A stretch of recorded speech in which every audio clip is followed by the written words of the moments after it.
알아주셔야지. 왜 나셨어요? 다시 날려줘라. 시민들은 광장 한쪽에 대형 화면을 설치해놓고 노 전 대통령의 생전 영상을 지켜보면서 고인을 애도하고 있습니다. 저는 언론을 권력으로서 어떻게 흔들 생각도 없지만, 그러나 언론에게 고개를 숙이고 비굴하게 굴복하는 정치인은 되지 않겠습니다. 언론 이거 개혁해야 합니다.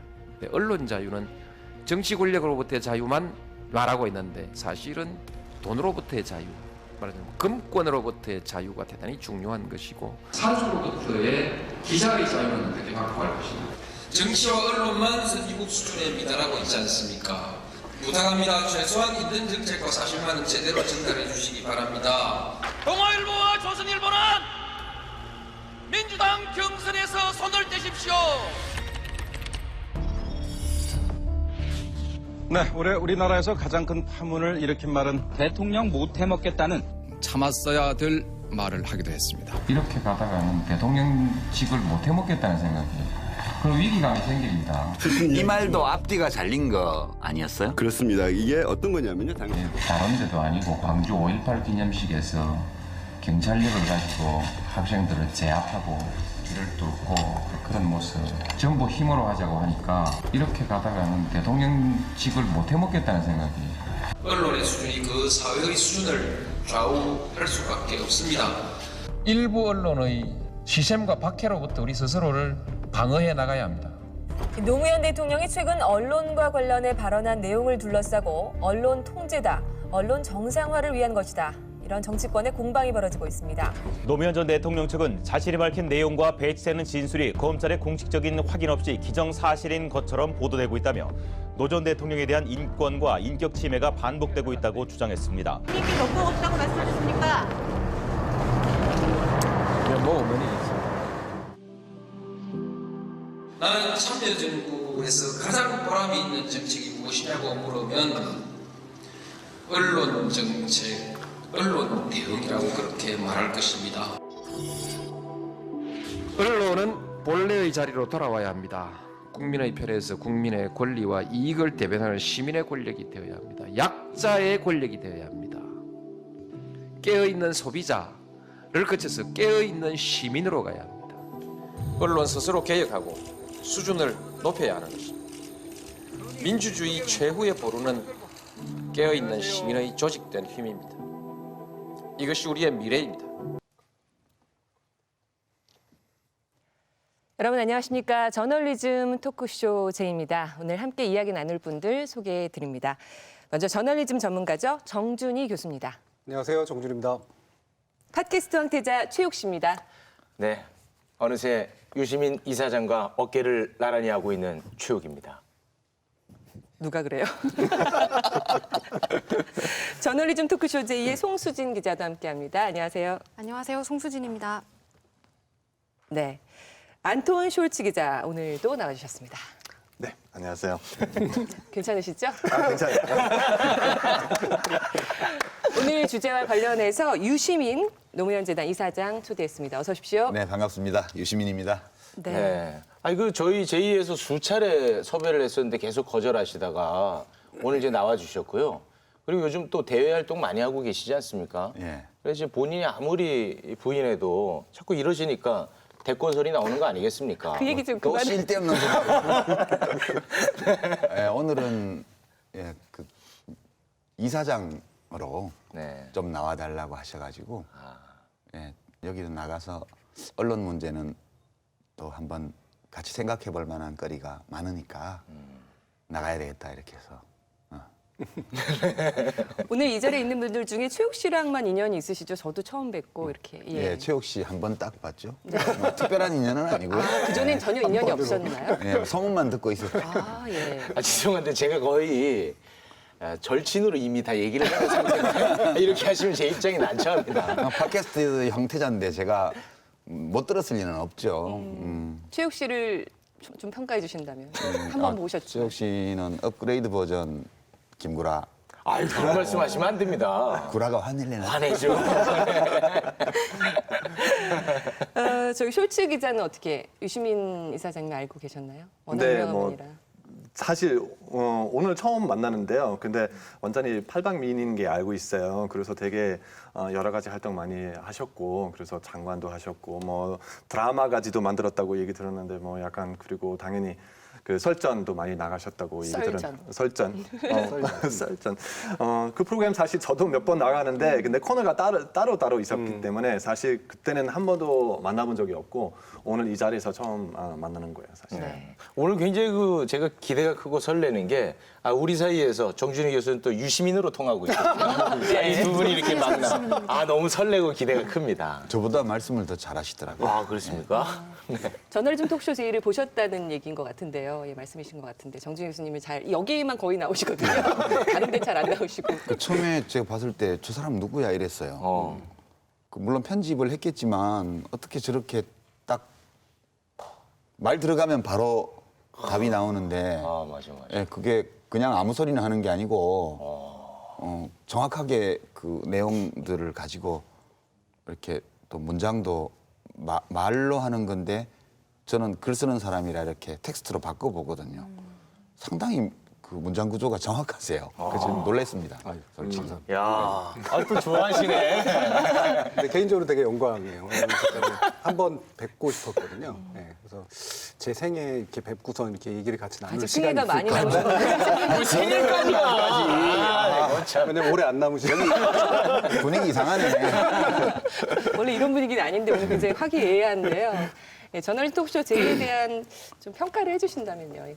거의 1년이 다 돼가고 있거든요, 방송. 평가까지 제가 할 수는 없고요. 다만 처음에 좀 눈여겨봤던 거는 방송국 언론사에서 언론을 비평하는 걸 하는구나. 심지어는 지난주에는 보니까 셀프 디스를 막 KBS가 KBS를 막 셀프 디스하는 이런 내용을 하시더라고요. 그래서 그 점이 되게 저는 개인이든 조직이든 자기 성찰을 한다는 것은 쉬운 일은 아니거든요. 그런 점에서 귀하게 제가 평소에 보고 있죠. 네. 예. 더 열심히 하겠습니다. 깊이 있고 의미 있는 시간 오늘 만들어 주셨으면 바람 가져보면서 방송 시작하겠습니다. 이 프로그램은 KBS 1TV, 마이케이, 푹, 유튜브 그리고 페이스북을 통해서도 만나실 수 있습니다. 자, 10년 전 2009년 5월 23일이었습니다. 노무현 대통령이 세상을 떠났죠. 서거 10주기를 맞아서 노무현 전 대통령을 다각도로 재조명하고 있는데요.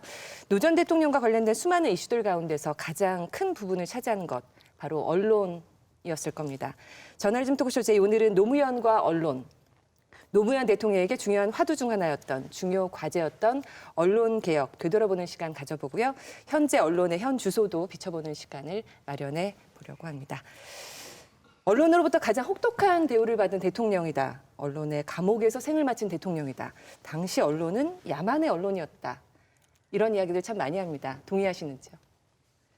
그건 뭐 좀 과한 표현일 수도 있고요. 뭐 언론이 그때만 그랬던 것도 아니고 그전에도 그랬고 지금도 그런데 이제 차이가 있는 거는 노무현 대통령은 대놓고 그 싸웠다는 차이죠. 그러니까 그게 더 밖으로 많이 드러났을 뿐이지 그 본질은 특별히 그때가 그 언론이 야만적이었다거나 그렇게 보지는 않습니다. 원래 그랬고 지금도 그렇다라고 평가하시는 그렇죠. 건가요? 예. 되게 속상해지는데요. 아니 한국만 그런 게 아니고요. 네. 원래 그렇다고 봐요. 저는 뭐 나폴레옹 시대 프랑스 언론도 그랬고요. 다 사람이 하는 일인데 그게 뭐 특별히 다르겠어요? 얼마 전에 뉴스타파가 노무현 대통령 자필 메모 입수해서 공개하기도 했었는데요. 언론과 관련된 메모가 역시 많았습니다. 식민지 독재 정치하에서 썩어빠진 언론, 그 뒤를 졸졸 따라가고 있는 철없는 언론. 왜 웃으세요? 표현이. 네. 이런 거 쓰고 있는 줄 아셨어요? 아니요, 저는 몰랐습니다. 직접 이렇게 메모 보셨을 텐데. 네, 저도 봤어요. 네, 네. 어떠셨는지. 근데 메모까지 그렇게 하실 줄은 몰랐죠. 메모는 좀 점잖게 하시고 말씀하실 때 좀 그렇게 구어체로 그렇게 하시지 않을까 짐작했는데 의외로 메모까지도 그렇더라고요. 이분이 대단한 카피라이터셨구나. 어떻게 옆에서 말릴 수 없는 분이셨나요? 노무현 대통령은? 저는 옆에 안 있어가지고. 그래도 사적인 자리나 뭐 예. 참모들 얘기를 들어보면 2번 건의하면 대부분 받아주셨다고 그래요. 예.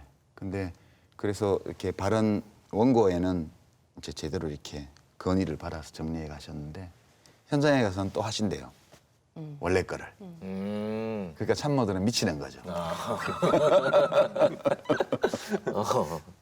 그 저널리즘 측면에서 또 언론학계에서도 노무현이라는 존재는 좀 더 각별할 것 같다는 생각이 듭니다.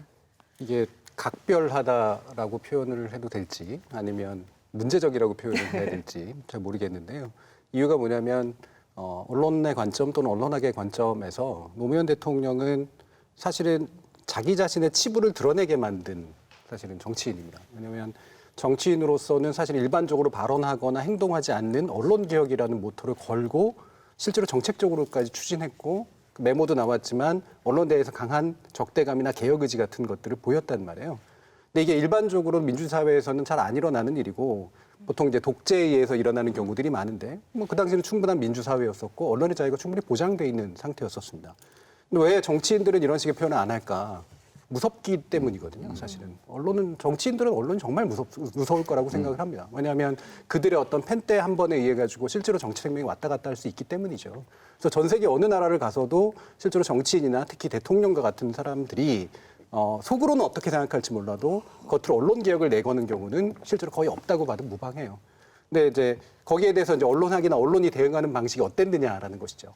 실질적으로는 사실 개혁이 필요하다는 것 상당히 공감한 사람들이었음에도 불구하고 실제로 들고 나온 것들에 대해서 상당히 저항하거나 당황하는 그런 모습들을 보였고 그것이 언론이나 언론학이 가지고 있는 민낯을 좀 드러내는 상당한 계기가 됐다라는 저는 개인적으로 평가를 합니다. 숄츠 기자는 어떻게 기억하세요? 예, 원래는 아까 교수님 말씀대로 이런 언론 개혁에 대해서 말하면 되게 약간 보수적인 아니면 거의 독재주의 같은 느낌 쉽게 받을 수 있고 이런 위험성이 있는데 근데 한국에서는 언론 제도가 옛날부터 조금 약간 뭐 이상하다고 말하는 게보다 근데 안 좋게 되는 좀 있었다고 생각하고 그래서 특히 예를 들어서 이런 기사실 그런 부분도 되게 중요한 부분이었잖아요. 이런 개혁에 대해서 얘기하면 기사실 원래는 한국부터 시작하는 게보다 원래 일본 문화 때문에 여기 한국에서 시작했잖아요. 그래서 이거는 정치가 하고 기자들 이렇게 가깝게 있는 게 그거는 사실 그냥 서로 어떤 정보 바꾸는 게보다 약간 서로 컨트롤링 할 수 있기 위해서 그런 시스템이라고 생각하는데 그것 때문에 이런 개혁도 필요하다고 생각했고 다만 노 대통령 약간 이 커뮤니케이션은 조금 너무 강하게 했기 때문에 사실 뭐 전쟁 이야기도 나왔고 뭐 이런 거 보니까 거기부터는 사실 좀 문제였고 오히려 이 개혁에는 어느 정도 맞다고 생각하고 다만 약간 이런 거 커뮤니케이션 하면 아주 부드럽게 해야 되는데 부드러운 스타일 약간 노 대통령 전 대통령 스타일 좀 아니었습니다. 만약에 노무현 대통령이 뭐 직설적인 화법을 쓰지 않는 사람이었다. 그렇다면 뭐 언론 개혁이 잘 됐을까요? 아니요. 전혀 그렇게 생각 안 합니다. 이제 이 언론 개혁이라는 문제가 왜 나왔냐를 사실은 볼 필요가 있는데요. 노무현 대통령의 문제의식은 그런 거죠. 언론은 이렇게 통신망이지 않습니까? 정보를 서로 주고받고, 그리고 그 정보에 대한 그 정보를 해석하는 시각, 그거에 대한 가치평가 이런 것들을 주고받는 통로가 언론이잖아요. 근데 이 통로를 누가 장악하고 있냐 하면 언론인들이 장악하고 있고 그다음에 언론인들 일반이 아니고 언론사의 신문사의 사주와 그 사주의 대리인들이 그걸 가지고 있어요. 헌법에 언론의 자유는 만인의 것으로 돼 있는데 실제로 정보 유통을 다 장악하고 있는 것은 몇 개의 그런 이제 이 사유기업 또는 민영기업 형태로 조직되어 있는 신문사들이 그 신문사를 지배하고 있는 사람들만이 언론의 자유를 행사하고 있다는 거예요. 이제 그것도 문제인데 그렇게 되니까 시민들 사이에 정보 유통이 원활하게 되질 않잖아요. 거기다가 공적 의사결정을 담당하고 있고 사회 조직을 운영하는 사람들은 이제 대통령부터 시작해서 이 공무원들과 또 국회 정치인들인데 이 사람들이 하는 행위에 대해서 시민들이 평가를 하려면 실제 일어나고 있는 일들이 정확하게 전해져야 되는데 이 중간에 통로를 장악하고 있는 사람들이 자기들이 취사 선택한 사실을 중심으로 스토리를 재구성한 다음에 거기에 자기들의 가치 판단을 입혀가지고 시민들에게 유포한단 말이에요. 이렇게 되니까 그들이 원하지 않는 어떤 개혁도 할 수 없게 되는 거예요.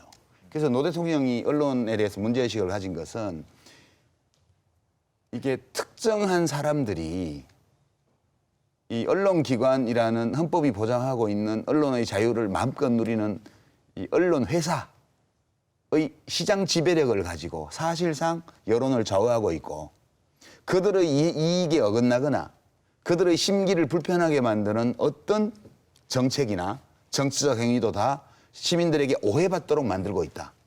그럼 이러면 대한민국이 어디로 가느냐? 이제 이 문제의식이 기본이었고요. 그거를 좀이라도 해소해 보려고 한 것이 기자실을 개방해서 이제 소위 메이저 신문사 말고 다른 인터넷 언론사 기자들도 들어오게 했는데 그거부터가 기분 나쁘게 만들었고요. 그다음에 각 세무조사도 안 하고 뭐 계속 특권을 주다가 법대로 하자. 그것도 무척 화나게 만들었죠. 거기다가 그런 언론사의 사주와 관련된 사람들이 어떤 범죄를 저질렀거나 이런 혐의가 있을 때 가차없이 이거는 해야 된다 이렇게 나오니까 더 기분 나쁘죠. 나중에는 기자실을 없애라. 완전히 개방형 브리핑 제도로 바꿔서 우리도 유럽이나 미국처럼 그렇게 하자. 그러니까 막 기자들이 거의 집단 행동을 하면서 막 장관실마다 다 쳐들어가고 뭐 난리가 났잖아요. 그러니까 이 사람을 제거해야 된다는 생각을 할 수밖에 없었고 그러다 보니까 서로 간에 아주 적대적이고 날카로운 분위기가 형성이 되면서 사생결단식의 전쟁이 벌어진 거죠. 그리고 대통령이 그 싸움에서 패배했어요.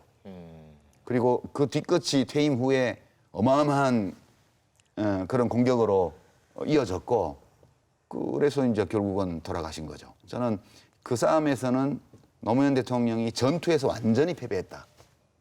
그러나 전쟁에서 누가 이겼는지는 아직 모른다. 되게 중요한 지적을 하신 게 그러니까 우리나라 언론은 사실은 민주주의에 의해서 즉 민주화에 의해서 힘을 얻게 된 수혜자예요. 민주주의를 만든 자들이 아니라.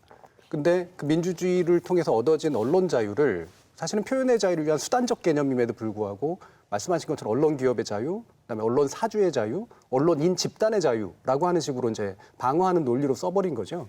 근데 이제 언론학에서 흔히 게이트키핑 이론이라고 하는데 중간에서 정보 언론을 딱 쥐고 있으면서 실제로 언론을 왜곡시켜버리는 현상들이 외로 독재 시대보다 훨씬 더 강하게 나타납니다. 왜냐하면 힘이 강해지니까. 근데 사실은 모든 권력기관들은 적어도 견제의 방식들이 있어요. 입법, 사법, 행정 사이의 견제의 방식도 있고 적어도 정치 권력은 선출된 권력이기 때문에 국민들이 견제할 수 있는 수단이라도 있는데 이들은 견제할 수단이 없는 거죠. 이 견제를 어떻게 만들어낼 것인가가 사실은 그 당대의 고민일 수밖에 없었고 노무현 대통령 같은 경우에는 이거를 내 정부하에서 어쨌든 이걸 실현해야 된다. 나는 아마 강한 책무의식을 느꼈을 거라고 저는 생각을 하는데 바로 이 집단적 반발에 의해서 이제 침몰해버린 그런 케이스였죠. 중요한 게 이런 출입처하고 기사실 같은 게 완전히 엘리트 클럽이었잖아요. 어느 정도 이 멤버들도 결정할 수 있어요. 앞으로 누가 새롭게 들어올 수 있는지.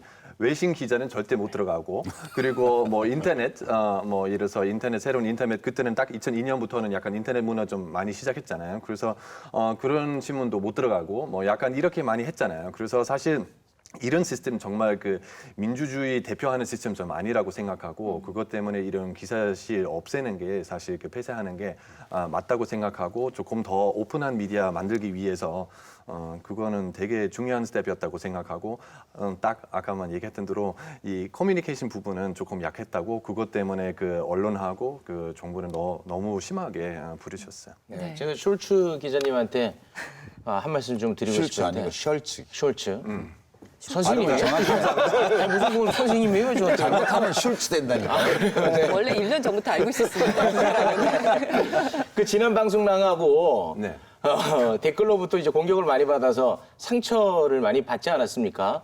근데 그거 관련해서 드리고 싶은 말씀이 오늘 지금 이야기가 나왔는데 사실 노무현 대통령은 진보 보수지 가릴 것 없이 맹공격을 받았다고 생각하는 거예요. 그런 트라우마 속에서 지금 언론을 대중들이 지켜보고 있는 상황이거든요. 그런 반응들을 보이고 있다는 거. 요걸 좀 이해해 주시면은 조금 더 욕 덜 먹을 것 같아요. 먼저 중요한 게 상처받는 게보다 조금 많이 놀랬다고 그거는 사실이고 그리고 조금 간단한 조금 실망 같은 느낌도 좀 있었는데 근데 그보다도 중요한 게 저 옛날에도 몇 번 얘기했는데 여기는 뭐 인기상 받을 생각이 없고 그래서 저 의견 그대로 말하고 그래서 시청자들 저의 하는 말은 뭐 좋아할 사람도 있고 뭐 싫어할 사람 무조건 있을 거예요. 그거는 민주주의인데 근데 우리는 여기는 많은 대화하고 싶고 뭐 많은 여러 가지 의견 들어보는 게 그거는 중요하다고 생각하고 그리고 한국 문화는 지금 더 이상 한국 사람만 아니잖아요. 지금 외국 사람 점점 많아지고 있으니까 그리고 한국도 뭐 수출 많이 하는 나라 있기 때문에 그냥 글로벌 나라이니까 정말 여기는 이런 프로그램에서도 약간 외국 사람 그리고 외국 사람들 어떻게 생각하는 그런 의견도 좀 중요하다고 생각하고 그래서 가끔 한국 사람하고 다른 의견 있을 수 있는데 그거는 나쁜 게 아니라고 생각하고 오픈 마인드로 받아들이면 돼요. 네. 저도 뭐 주문 소리 하길래 말씀드린 거예요. 네, 알겠어요. 댓글이나 그런 어떻게 뭐 공격이라기보다는 비난, 비판 여론들을 굉장히 많이 받으셨었잖아요. 그런 식으로. 지금도 받고 있죠. 네. 예. 어떻게 하면 의연해질지도 좀 조언을. 제가 볼 때 지금 양으로 보면 이쪽이 더 많아요. 비교가 안 되죠. 비교가 안 돼요. 대한민국에 저를 능가할 수 있는 분 별로 많지 않을걸요. 그 점에 관해서는. 노무현 대통령은 더 당하시는 거 아닌가요? 뭐 그 비슷한 과니까. 아니 아까 그 기자실 얘기가 잠깐 나와서 그러는데 기자 스스로는 사실은 변화를 가져올 수 없는 것인가에 대한 의문이 들어요. 뭐 아까 말한 대로 기자들 스스로 어떤 이 집단, 이 시스템에 문제가 있다면 개선을 하든지 아니면 공격이 들어왔으면 그 중에서 개선할 점을 찾든지 그 방향으로 갔다면 뭐 이렇게 서로 언론 길들이기냐 뭐냐 이렇게 공격으로 받아들이지 않고 뭔가 개선이 됐을 텐데 언론인 스스로 기자들 스스로는 이렇게 안 되는 부분이 안 되는 건가요?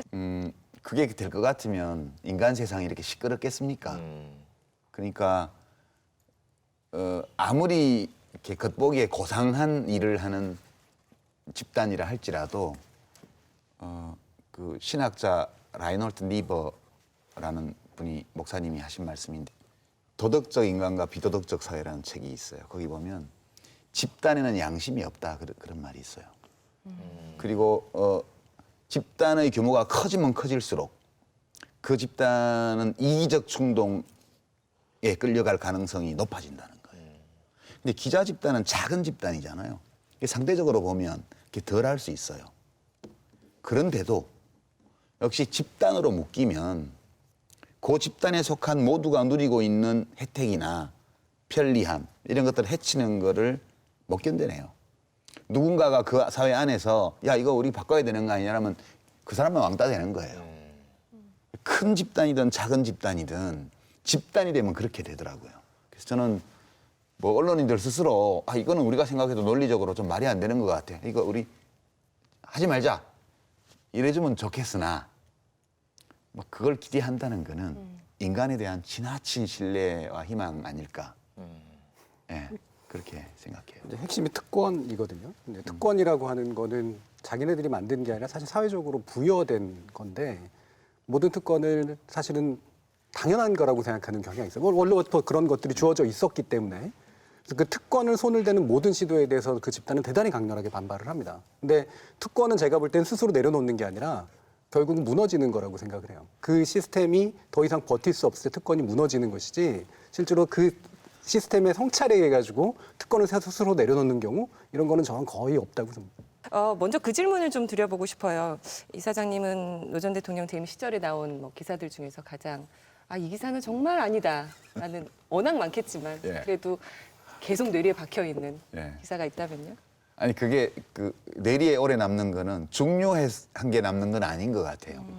좀 기이한 거, 기이한 거. 예, 좀 괴상한 거 이런 게 남더라고요. 제가 지금도 생각해 보면 그 청와대 권모 행정관 노무현 대통령 처 20촌 비리 의혹 보도 그게 지금도 굉장히 남고요. 예. 다른 것도 많지만 그게 제일 이게 조선일보에 나왔던 기사인가요? 뭐 어디 다른 데겠어요? 예. 청와대 권모 행정관이 무슨 비리를 저질렀다는 증거가 아니고 어떤 의혹 제기가 있었어요. 근데 이제 그 의혹이 사실이든 아니든 상관없이 그건 취재해서 보도하면 되는데 그 사람이 권 씨잖아요. 네. 그러니까 권양숙 여사하고 20촌쯤 된다는 기사를 굉장히 앞에 두드러지게 이렇게 한 거예요. 그러니까 사람들이 볼 때는 영부인하고 20촌이니까 가까운 친척이구나. 그러니까 저 무슨 권력을 등에 업고 비리를 저질렀을 가능성이 있고 만약 그랬다면 대통령에게도 책임이 있지. 이렇게 생각하라고 쓴 기사예요. 근데 제가 웃겼던 거는 20촌이 몇 명쯤 될까 그거를 계산해 봤어요. 20촌이면요. 6촌. 그러니까 이제 10대 조상이 같아요. 10대 조상이 같으면 이제 한 세대 주기를 30년으로 보면 300년 전 사람이 공통 조상인 거예요. 300년 전이면 이제 병자호란 끝나고 얼마 안 됐을 때예요.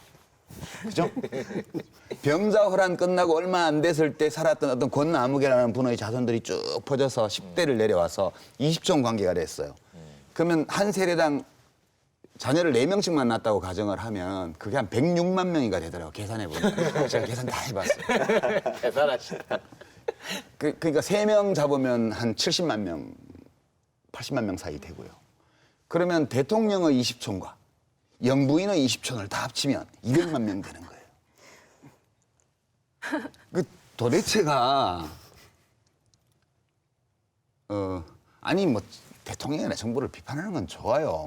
그러고 뭐 누구나 권력 쥐면 그 남용하고 싶은 유혹을 느끼는 게 인간이니까 언론은 또 그런 걸 잘 감시하고 문제가 드러나면 지적하고 비판하고 추적하고 당연한 언론의 권리고 의무죠. 근데 그거 하는 건 좋은데 최소한 말이 되게 해야 되는 거 아니냐. 그래서 제가 20촌이 몇 명일까를 이렇게 계산했던 기억이 나서 지금도 그게 2006년 8월 기사입니다. 그죠? 지금 같았으면 아마 팩트체크 들어가죠. 기사가 나왔을 것 같아요. 이렇게 KBS 계산을 뉴스 해가지고. 9시 뉴스 시간에 한 명 나와가지고 기자가 이렇게. 당시 인구 증가율 뭐 데이터를 참조해서 지금 현재 권양숙 여사의 20촌이 몇 명쯤 있을지 이런 거 해주면 재밌을 것 같아요. 20촌이면 그냥 같은 나라 사람 정도 되겠군요. 보통 일가라고 그러죠. 일가. 뭐 같은 나라는 너무 이제 넓은 거고 보통은 저걸 친척이라고 안 그러고 일가라고 그러죠. 그래도 먼 짱은 넣네요. 먼 친척. 이게 심지어 팩트 체크 대상이 될 수도 없는 내용이에요. 그렇죠. 내용을 보면 체크할 팩트 자체가 없거든요. 여기 이거를 뒷받침하기 위해서 어떤 표현을 쓰냐면 권 씨와 권양숙 여사는 고양이 같은 마산 진전면 출신이다. 여기에는 안동권 씨가 C족을 이루어 살고 있다.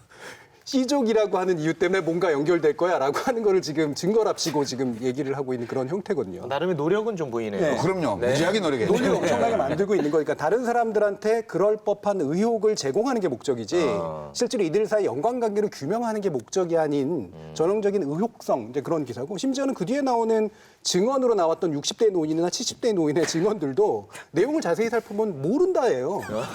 그리 친하게 지내지는 않았던 것으로 안다. 그렇죠. 이렇게 돼 있네요. 그러면서 결국에는 우리 고향에서는 그런 얘기가 있었다. 뭐 둘이 아니까 그랬겠지라는 식의 어떤 것들을 보도에 따옴표를 해버리는 이런 형식으로 썼다라고 하는 건 기사의 기초가 지금 사실은 굉장히 안 돼 있는 상태죠. 저 기사를 쓴 기자는 저 기사를 쓰고 싶었을까요? 아니면 조선일보의 어떤 방침에 일조해야 된다는 어떤 사명감? 그 증거가 없어서. 저 굉장히 또 길게 썼잖아요. 그 신문사에 근무를 안 해봐서 분위기가 어떤지는 모르겠어요. 심지어 이 당시에는 저기 관계도를 그려낸 이미지들이 굉장히 많이 생산됐어요. 근데 그 관계도의 화살표에 아무런 필연적 연결성을 찾을 수 없는 그런 그림들 이런 것들이 되고 있어요. 저 보도를 한 신문이 이명박 대통령 영부인의 사촌 언니인가? 20촌 말고 사촌. 사촌이요. 사촌은 이제 친족 범위에 들어가죠. 사촌 언니가 공천 헌금을 몇 억대로 받아가지고 그게 적발이 돼서 구속이 됐어요. 근데 그 기사를 저거보다 더 작게 냈을걸요? 영부인 처 20촌 비리 의혹 기사보다요. 그러니까 제가 이 사례를 든 것은 그냥 비난하려고 하는 것이 아니고 이 정치 관련 보도를 할 때 특정한 언론사가 자기의 정치적인 이념적인 지향성을 가지는 것은 오케이. 그럼 사람이 기계가 아니니까 당연히 그건 가질 수밖에 없는 거고 그거에 따라서 취재를 하고 사실을 캐내고 기사를 작성하면 좋다 이거예요. 그러나 최소한 일관성은 가져야 되지 않냐. 그러니까 자기가 소유하고 있는 이 신문사를 운영하는 기본적인 목적이 사회의 공적 기관으로서 여론 형성에 기여하는 그런 것이 아니고 내가 싫어하는 어떤 정치인이나 정치 세력을 시민들과 떼어내어서 그 지지 기반을 상실하게 만들고 그래서 쟤들을 아주 무너뜨려야 된다. 이런 목적의식을 가지고 집요하게 그런 노력을 해왔다는 거예요. 그러니까 그거를 알고 시민들이 기사를 보시면 좋은데 지금은 뭐 너무 많이 잘 아시죠. 예. 그래서 전쟁이 아직 안 끝난 거예요. 이 전투에서는 노무현 대통령이 참패하셨어요. 저는 그렇게 봐요. 도저히 이길 수 없는 상대를 공격해서 도저히 이기는 데 필요한 그 무기도 없어요. 대통령은 혼자 말하는데 신문사들은 여러 개가 매일매일 몇백만 부를 찍어대면서 이걸 한단 말이에요. 그 방송도 같이 좀 얹어지죠. 그러니까 이 화력에서 이길 수가 없는 싸움을 노무현 대통령은 한 거예요. 그리고 졌어요. 근데 그러면 이 전쟁이 끝났냐? 그건 결코 아니라는 거죠. 이 전쟁은 지금도 계속되고 있고 이제는 시민들이 여기에 대항할 수 있는 또 정치인들도 여기에 대항할 수 있는 다양한 무기를 지금 획득하고 있죠. 지금 이동통신 그 SNS 이런 통신 기술의 발전 덕분에 미디어의 기술적 환경이 바뀌면서 이제는 몇몇 거대 신문사와 그들이 소유하고 있는 방송국, 종편 방송국들이 여론을 좌우할 수 있는 힘이 과거보다 현저히 약화되었어요. 그래서 노무현 대통령은 싸워서 이걸 해결하려고 하셨는데 지나놓고 보니 기술의 변화가 이걸 무너뜨리고 있구나.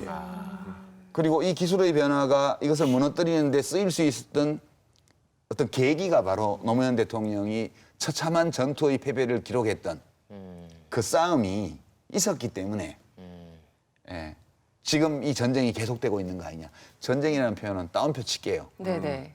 고유한 의미의 전쟁이 아니고 문학적인 표현이에요.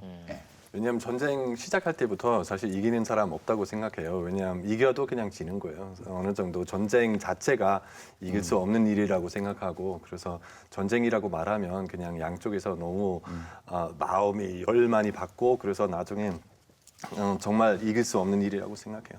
실제로 노무현 대통령의 당선 자체가 사실은 기성 언론의 구도에선 불가능했을 일이었는데 그 당선을 만들어낸 것 자체가 이미 사실은 인터넷 환경이라고 하는 것들이 만들어지면서 사실 가능했던 거거든요.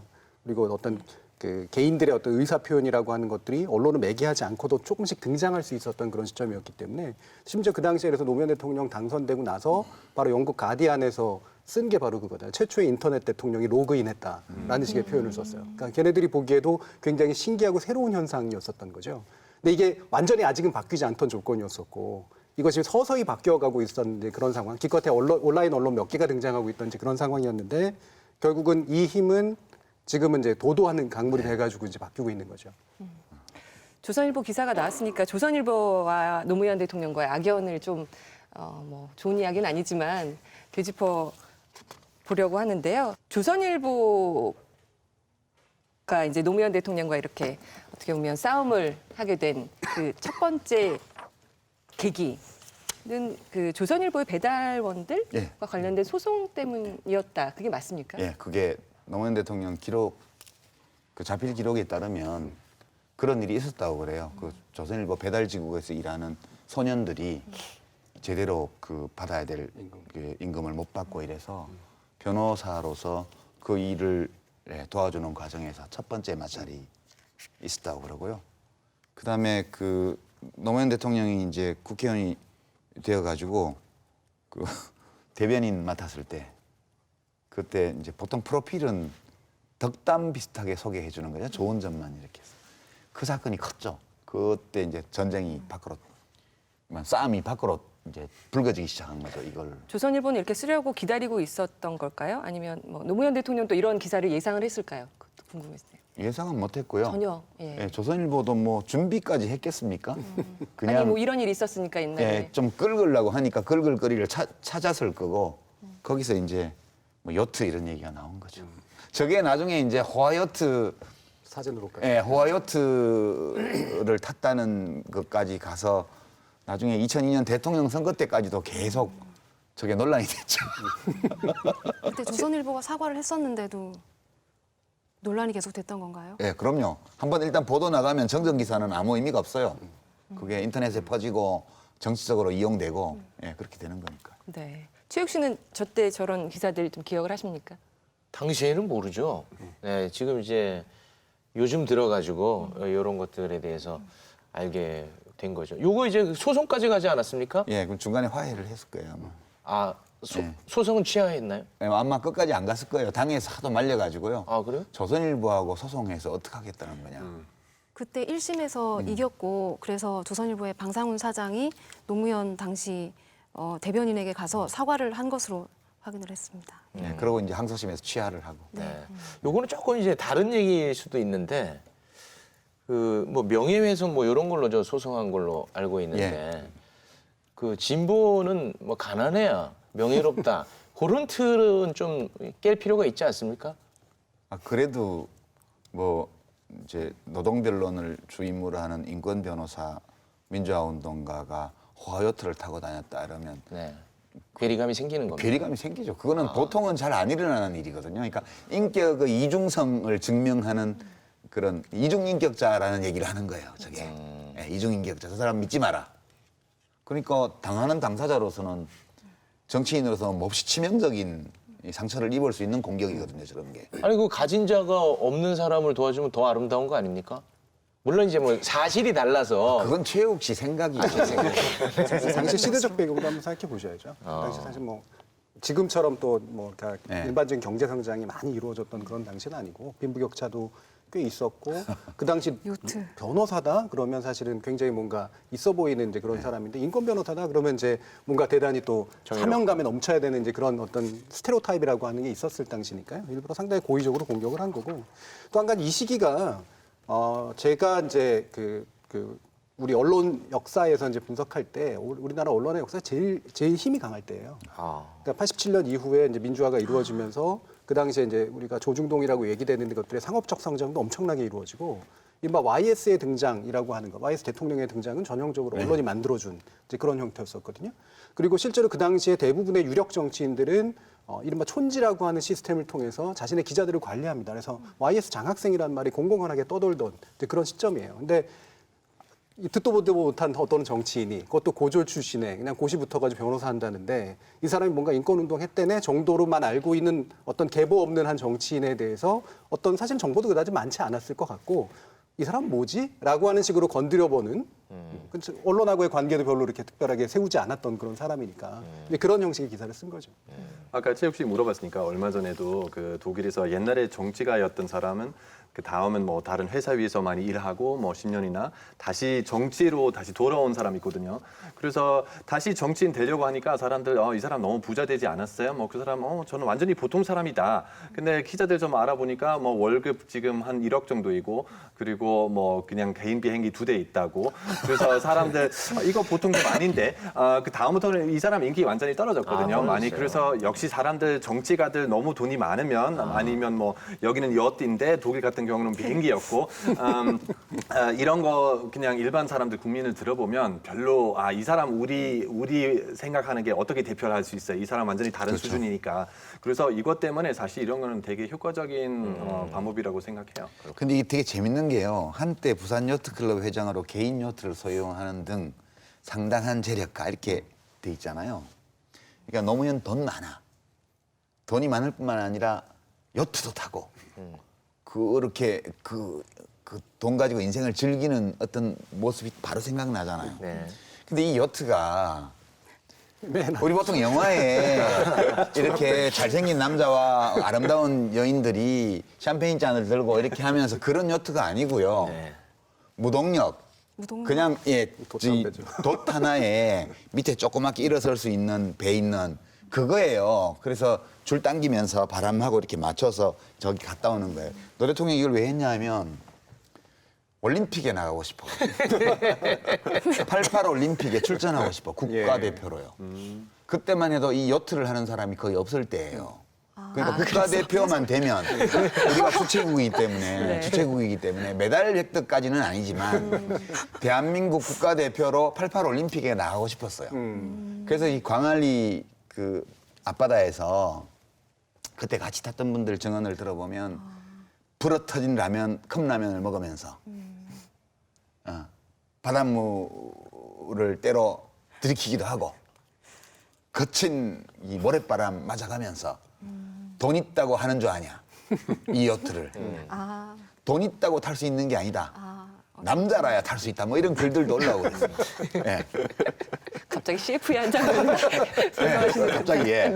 부산 사람 같은 느낌이. 예, 그러니까 부산 사람들이 이 요트를 타거든요. 그리고 이 요트를 탄다는 거는 단순히 돈이 있다는 걸 증명을 하는 게 아니고 이 모험심이 강하고 남자답고 그런 느낌이에요, 이게. 그런데 이 올림픽에 출전하고 싶었다는 게 얼마나 귀여워요. 그래서 요트 배우러 일본도 갔다 오고 그랬어요. 그래서 일본 갔을 때 요트 가르쳐준 선생님이 노무현 대통령 당선되고 나서 일본 언론에 인터뷰도 하고 막 그랬던 기억이 나요.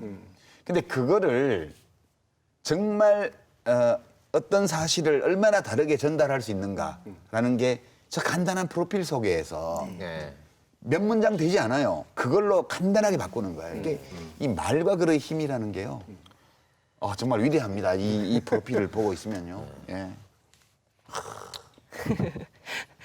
그 처음에 어떻게 보면 언론과의 싸움은 조선일보가 시작점이었다면 대부분의 언론으로부터 이제 공공의 적이 된 계기가 바로 세무조사 관련된 거였죠, 송수진 기자. 네, 노무현 대통령이 지난 2001년 김대중 정부 시절에 해양수산부 장관이었습니다. 근데 그때 2월 7일쯤에 기자간담회가 있었거든요. 여기서 한 기자가 물어봅니다. 당시 언론사들에 대한 세무조사에 대해서 이회창 총재가 언론 탄압이라고 얘기를 한다. 이에 대해서 어떻게 생각하냐라고 물었더니 노무현 당시 장관이 이렇게 얘기를 했습니다. 언론은 더 이상 특권적 영역이 아니다. 언론과 싸울 기계 있는 정치인이 필요하다. 언론과의 전쟁 선포를 불사할 때가 됐다. 이렇게 얘기를 거침없이 했습니다. 그래서 당시 언론들이 굉장히 크게 반발을 했는데요. 조선일보의 기사를 보면 2001년 2월 9일에 노무현 씨의 언론 전쟁이라는 사설을 썼는데 과거 어느 독재 정권 시절에도 들어보지 못했던 놀라운 발언이며 언론이라는 것이 당장 압살해버리지 않으면 안 되는 무슨 악마 같은 존재라는 망상이나 가능한 발상 이렇게 썼습니다. 노무현 장관인데 노무현 씨라고 제목을 달았고요. 그다음에 동아일보 같은 경우에는 권력의 길, 언론의 길이라는 사설을 썼는데 내용을 보면 권력을 견제하고 비판하며 시시비비를 가리는 일은 언론의 기본 임무다. 그런데 권력과 긴장관계를 견지해야 마땅한 언론을 전쟁의 상대로 여긴다면 그것은 언론 자유를 인정하지 않는 것과 같다. 이렇게 주장했습니다. 경향신문 같은 경우는 노무현 장관의 반언론적 망발이라는 사설을 썼는데요. 헌법이 표현의 자유를 보장하고 있는 민주사회에서 자신들에 대해 비판적이라고 전쟁을 선포해야 한다니 이 무슨 비민주적, 반헌법적 발상이란 말인가. 언론과의 전쟁이란 결국 권력이 언론을 굴복시켜야 한다는 말이고 이는 국민의 눈과 귀를 막는 독재 권력을 만들겠다는 뜻과 다름없다. 이렇게 강하게 비판을 했습니다. 네. 당시 상황 어떻게 기억하시는지요? 왜 웃으세요? 아니 다들 기억하실 거예요. 네. 다른 분들의 의견을 한번 세무조사. 들어보겠습니다. 언론사 세무조사 일단 그 부분에 대한 상황 좀 설명을 좀 드리고 사실 이제 언론사 세무조사는 그 전 정부인 김영삼 정부 때 이미 한번 했었어요. 그 전까지 안 받았던 게 신기한 거죠, 사실은. 모든 법인들은 세무조사를 받아야 되는데 5년에 한 번씩 정기 세무조사를 받게 돼 있죠. 받아야 되는데 안 받을 수 있었다는 것 자체가 이상한 특권이었거든요. 그러니까 일종의 이제 프렌들리한 액션이죠, 정부가 이제 보여주는 언론사에 대한. 그리고 안 받을 수밖에 없었던 게 경영 상태가 엉망이었습니다. 부채 비율 1000% 넘는 언론사들 수두룩했고요. 한국에는 모든 대부분의 언론사들은 사실은 시장 경제에 적합한 기업들이 아니었었어요. 지금도 사실은 그렇게 생존하는 측면들이 굉장히 강한데. 그래서 그거 위험한 발언. 저는 상당히 내막을 들여다보면 그 내막까지 얘기하게 되면 정 교수님 조심하시고. 그럼 대신 같이 가시죠. 예, 뭐 제가 나중에 네. 같이 가시죠. 예. 근데 이제 그 당시에는 이제 서울 소재에 이제 서울에 본사를 둔 언론사 일단 14개 정도만 일단 하고 공표를 안 했어요, 겉으로.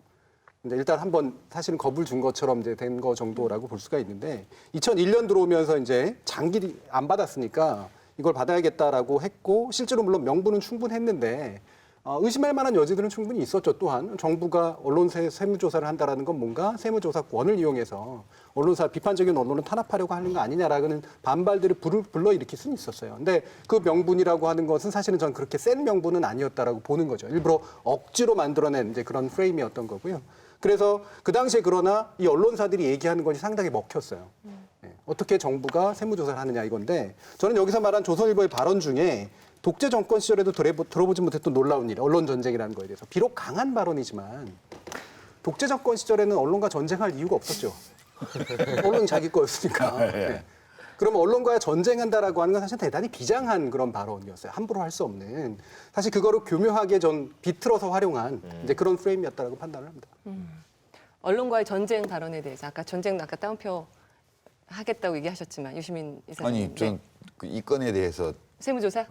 이때 터졌던 2001년도 건에 대해서 노무현 대통령 발언이나 이런 거에서 다른 분들의 의견을 한번 들어보고 싶어서. 노무현 장관의 그 답답한 마음은 뭐 이해하겠습니다만 저 같은 팟캐스트 진행자가 방송에서 이렇게 얘기하면 시원한 맛은 있죠. 근데 정치인이라면 실효성 차원에서라도 뭔가 좀 정치적인 기술을 좀 부려야 되는 거 아닌가. 개인적으로는 그렇게 생각합니다. 이렇게 해봐야 뭐 갈등만 더 조장하지 실효성이 없지 않겠나.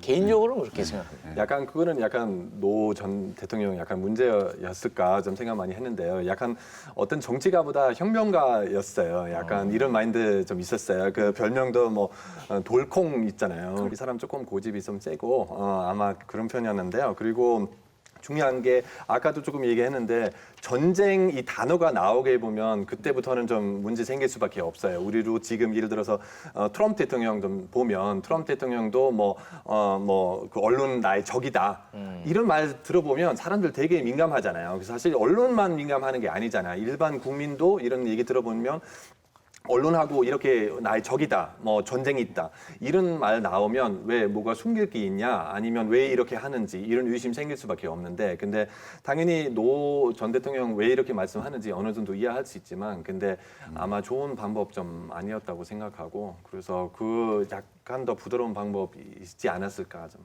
생각했는데. 예, 저는 뭐 최욱 씨 말씀이나 우리 숄츠 선생님 말씀이나 다 동의해요. 공감하고. 근데 이제 다른 방법이 뭐 있었을까? 부드러운 방법이. 다른 부드러운 방법이 있었다면 그럼 당연히 그걸 뭐 권했겠죠. 그 당시에도. 근데 아무 방법이 없더라고요. 그거 말고는. 그러니까 모든 그 상장 기업들이 5년에 한 번씩 받도록 되어 있는 정기 세무조사를 수십 년간 안 받았고 그리고 김영삼 대통령 시절에 길들이기 차원에서 조사하는 신용만 설적하고 이제 칼집에서 칼을 뽑는 신용만 척하다가 다시 집어넣었어요. 그 세무조사 결과를 공표를 안 했으니까.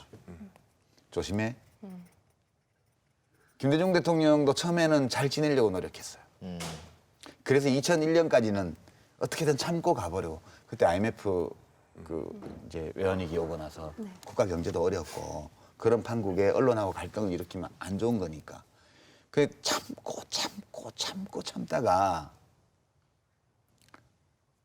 너무한다 이거는.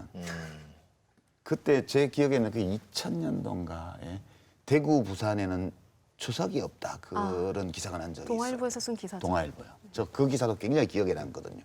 전 경제학 전공이니까 GRDP 통계나 이게 지역 데이터들을 보면은 모든 지역에 추석이 없어요. 다 불경기예요. 부산 대구에는 추석이 없다. 어떻게 언론사에서 이런 기사를 머릿 기사로 그렇게 대문짝만하게 제목을 뽑아서 낼 수가 있지? 도대체 뭐 때문에 이 기사를 썼을까? 그건 너무 뻔히 보이는 거예요. 제가 그 신문에 몇 년간 기명 칼럼을 썼던 사람인데 그 뒤로 그 신문하고 지금 거의 20년 가까이 거래를 안 하고 있습니다. 제가 정치 한 10년 동안에도 전혀 접촉 안 했고요. 또 한 신문인 조선일보는 그보다 한 2년쯤 전에 제가 거래를 끊고 이 시간까지 지금 제가 인생 살면서 거래 안 하고 삽니다. 왜냐하면 다른 방법으로 제가 뭐 항의할 수 있는 수단이 없더라고요. 그래서 저 회사들의 돈벌이 수단이 되지는 말아야 되겠다. 그래서 제가 기고도 안 하고 인터뷰도 안 하고 자료 협조도 안 하고 제 책 광고도 안 내고요. 아무것도 안 하고 지금까지. 근데 사라지더라고요. 그렇게 살아도. 제가 할 수 있는 아주 소극적인 저항의 방법이에요. 근데 노무현 대통령은 그렇게는 살 수 없는 분이었어요. 그러니까 그때 제가 MBC 100분 토론 진행자였을 때인데 이 언론과의 전쟁 건이 터졌을 때 토론자를 못 구하겠는 거예요. 이게 터졌는데 이것을 비판하는 쪽 패널은 얼마든지 많은데 이거를 찬성 입장에서 토론해줄 토론자를 못 구하는 거예요. 마음에 있어도 나올 수가 없는. 무시무시할 때. 무시무시한 거예요. 그래서 찾다가 막 제가 아는 모든 사람에게 연락해봤어요. 노무현 해수부 장관이 자기 나오겠다. 그래서 우리 CP한테 아무개 선배 해수부 장관 나온대요. 정말 대박! 이래가지고 이제 탁 자리 편성을 했어요. 근데 막 청와대에서 안 된다고. 총리실에서 나가지 말라고.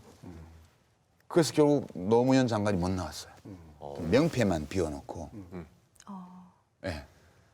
다른 토론자 3분, 원래 4분이 나와야 되는데 3분하고 저하고 넷이서 했고요.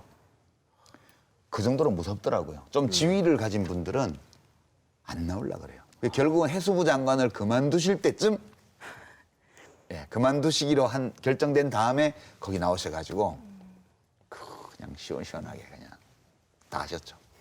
그러니까 미운털이 바뀔 수밖에 없었고요. 근데 이제 노무현 장관이 이렇게 한 거는 이제 경향신문 사설조차도 참 말이 안 되는 사설인데 트럼프 대통령 얘기하셨잖아요. 저는 트럼프 대통령을 독재자로 생각하지 않아요. 그냥 언론하고 말로 싸우는 거지.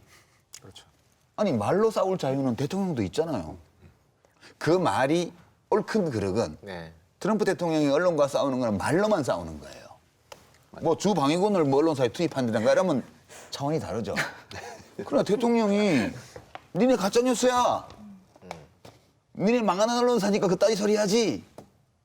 그리고 자기 트위터에 막 올리면서 내가 최고야. 이거는 말로 하는 거예요. 그거는 규칙에 어긋나지 않아요. 내용은 비판받을 수 있지만. 근데 노무현 대통령도 무슨 얘기를 하는 거냐면 이분도 말로만 싸웠어요. 대통령을 하는 동안에도 언론사의 물리적인 강제력을 동원해서 언론과 싸운 적이 없어요. 오로지 말로만 싸웠죠. 그리고 기자실, 그거는 자기 권한이잖아요. 기자실 바꾸는 거.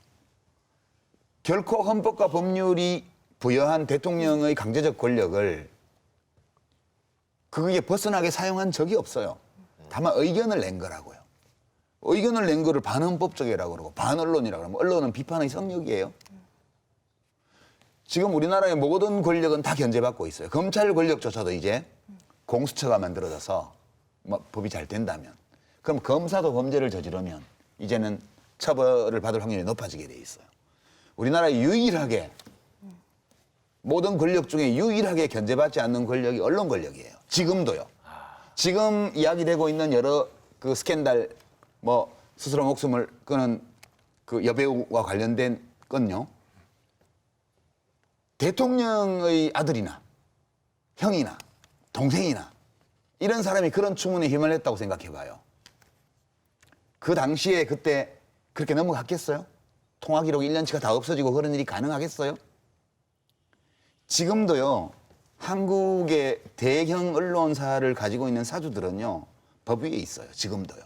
노무현 대통령이 견딜 수 없었던 것은 법 위에 군림하고 있는 저 견제받지 않고 선출된 적도 없고 교체되지도 않을 저 항구적인 사적 권력이 공론의 영역에서 미치는 힘을 무기로 삼아서 헌법과 법률 위에 군림하고 있는 이 사태를 참을 수 없다.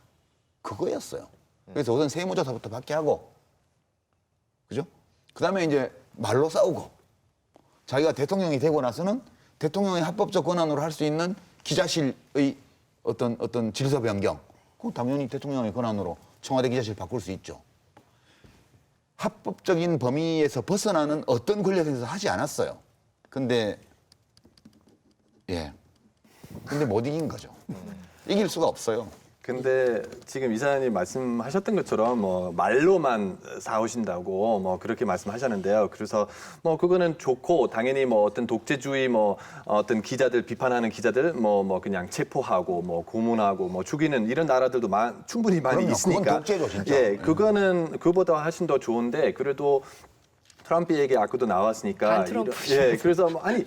이런 거 그냥 말로만 싸워도 충분히 피해자가 많이 있다고 생각해요. 이거 충분히 위험한 전쟁이라고 생각하고 왜냐하면 특히는 지금 아까 페이크 뉴스가 뭐 너희들 페이크 뉴스야. 너희들도 뭐 그냥 다 사실 아니다.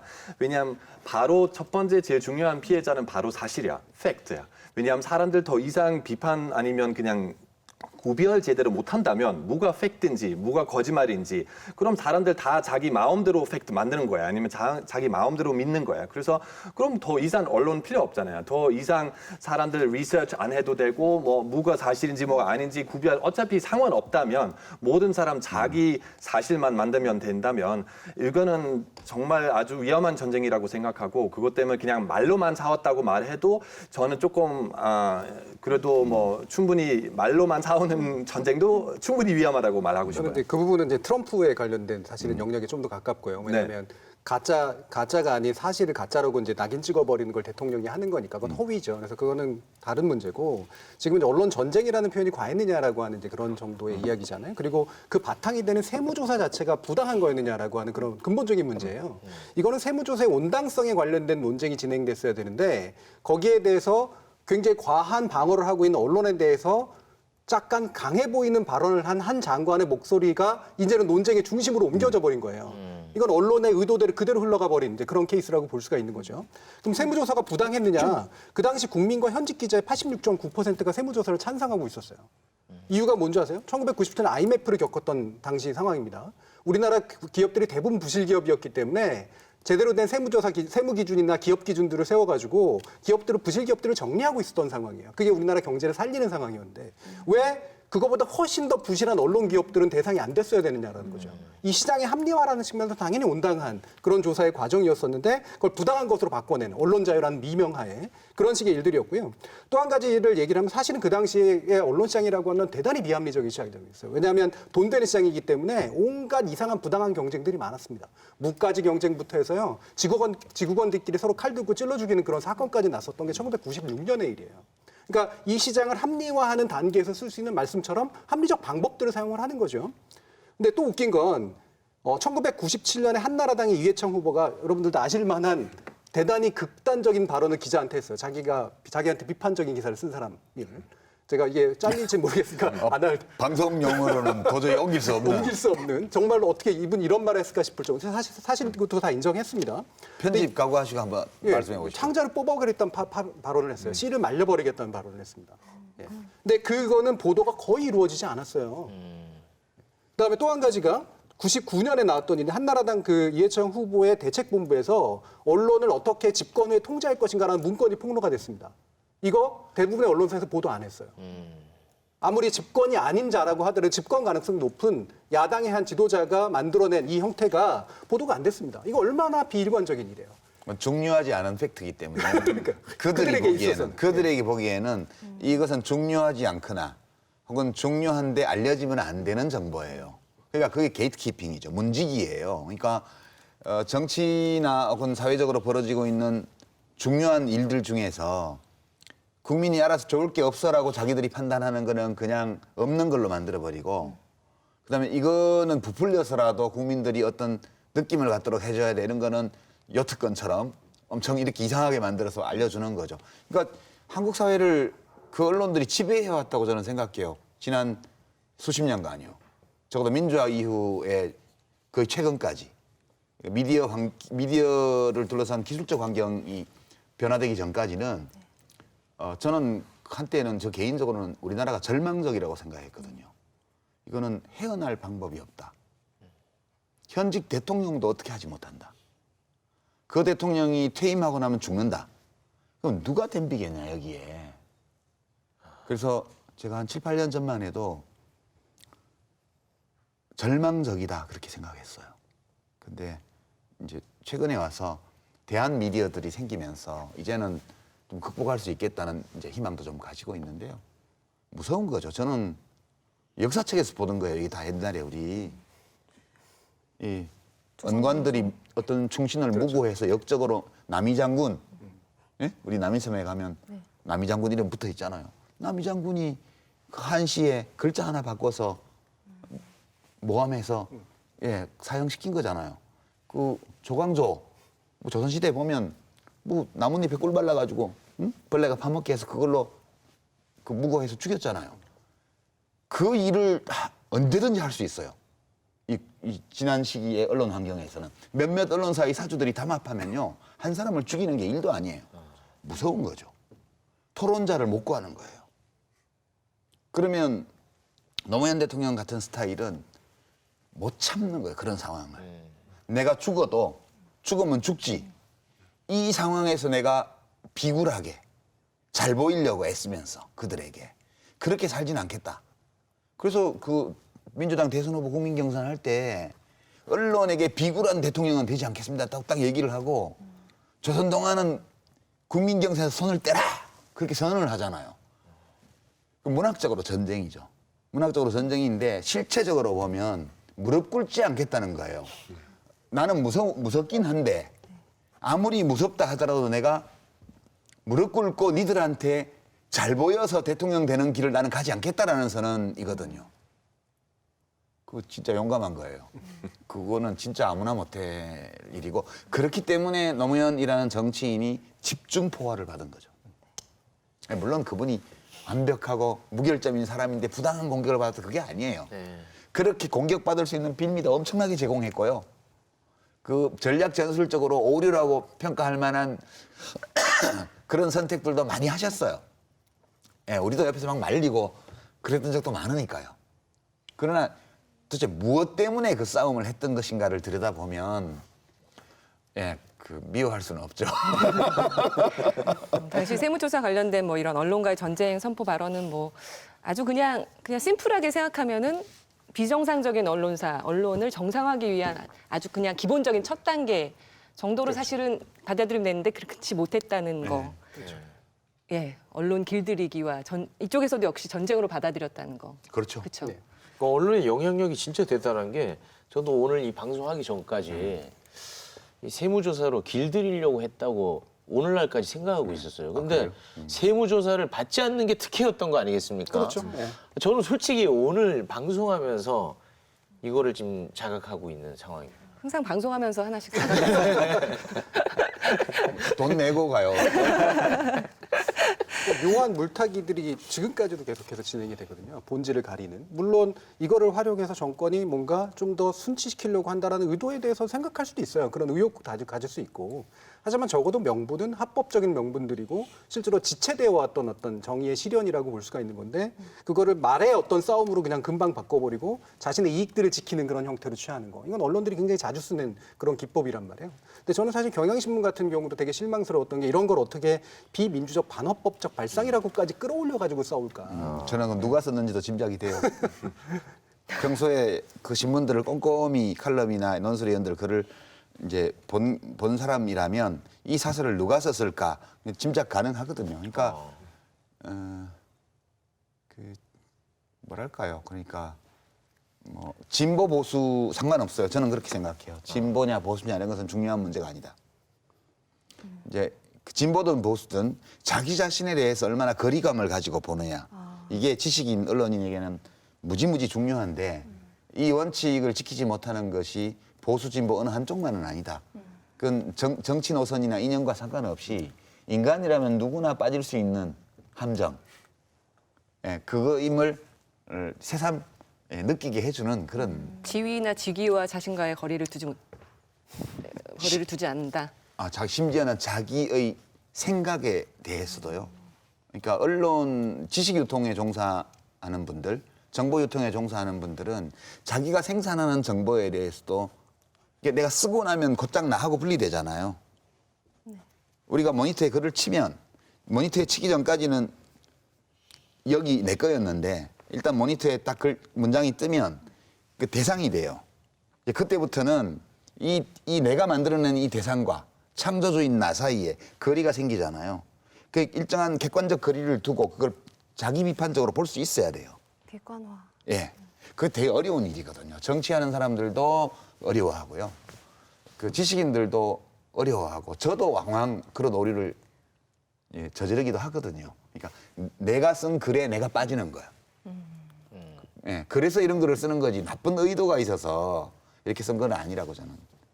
심각한 자기 체면이었을 거라고 생각해요. 그러니까 이게 정말로 언론 자유를 정말 심각하게 위배하는 행위일까라고 혼자 가만히 생각해보면 사실 그렇게 얘기는 도저히 할 수 없는데 언론들이 동시다발적으로 이제 자신에 대한 공격으로 받아들이고 여기서 한치라도 물러서면 우리가 계속해서 물러설 수밖에 없어라는 본능적인 위기감에 동감한 거예요. 그러니까 정파를 막론하고 동감을 한 거고 일종의 힘겨루기 상태로 드러난 거고 여기는 자신은 권력이 언론을 굴복시켜야 한다는 말로 만들어냈지만 실제로는 우리가 언론이 권력을 굴복시키지 않으면 안 된다라는 행동으로 표현이 된 그런 형태인 거죠.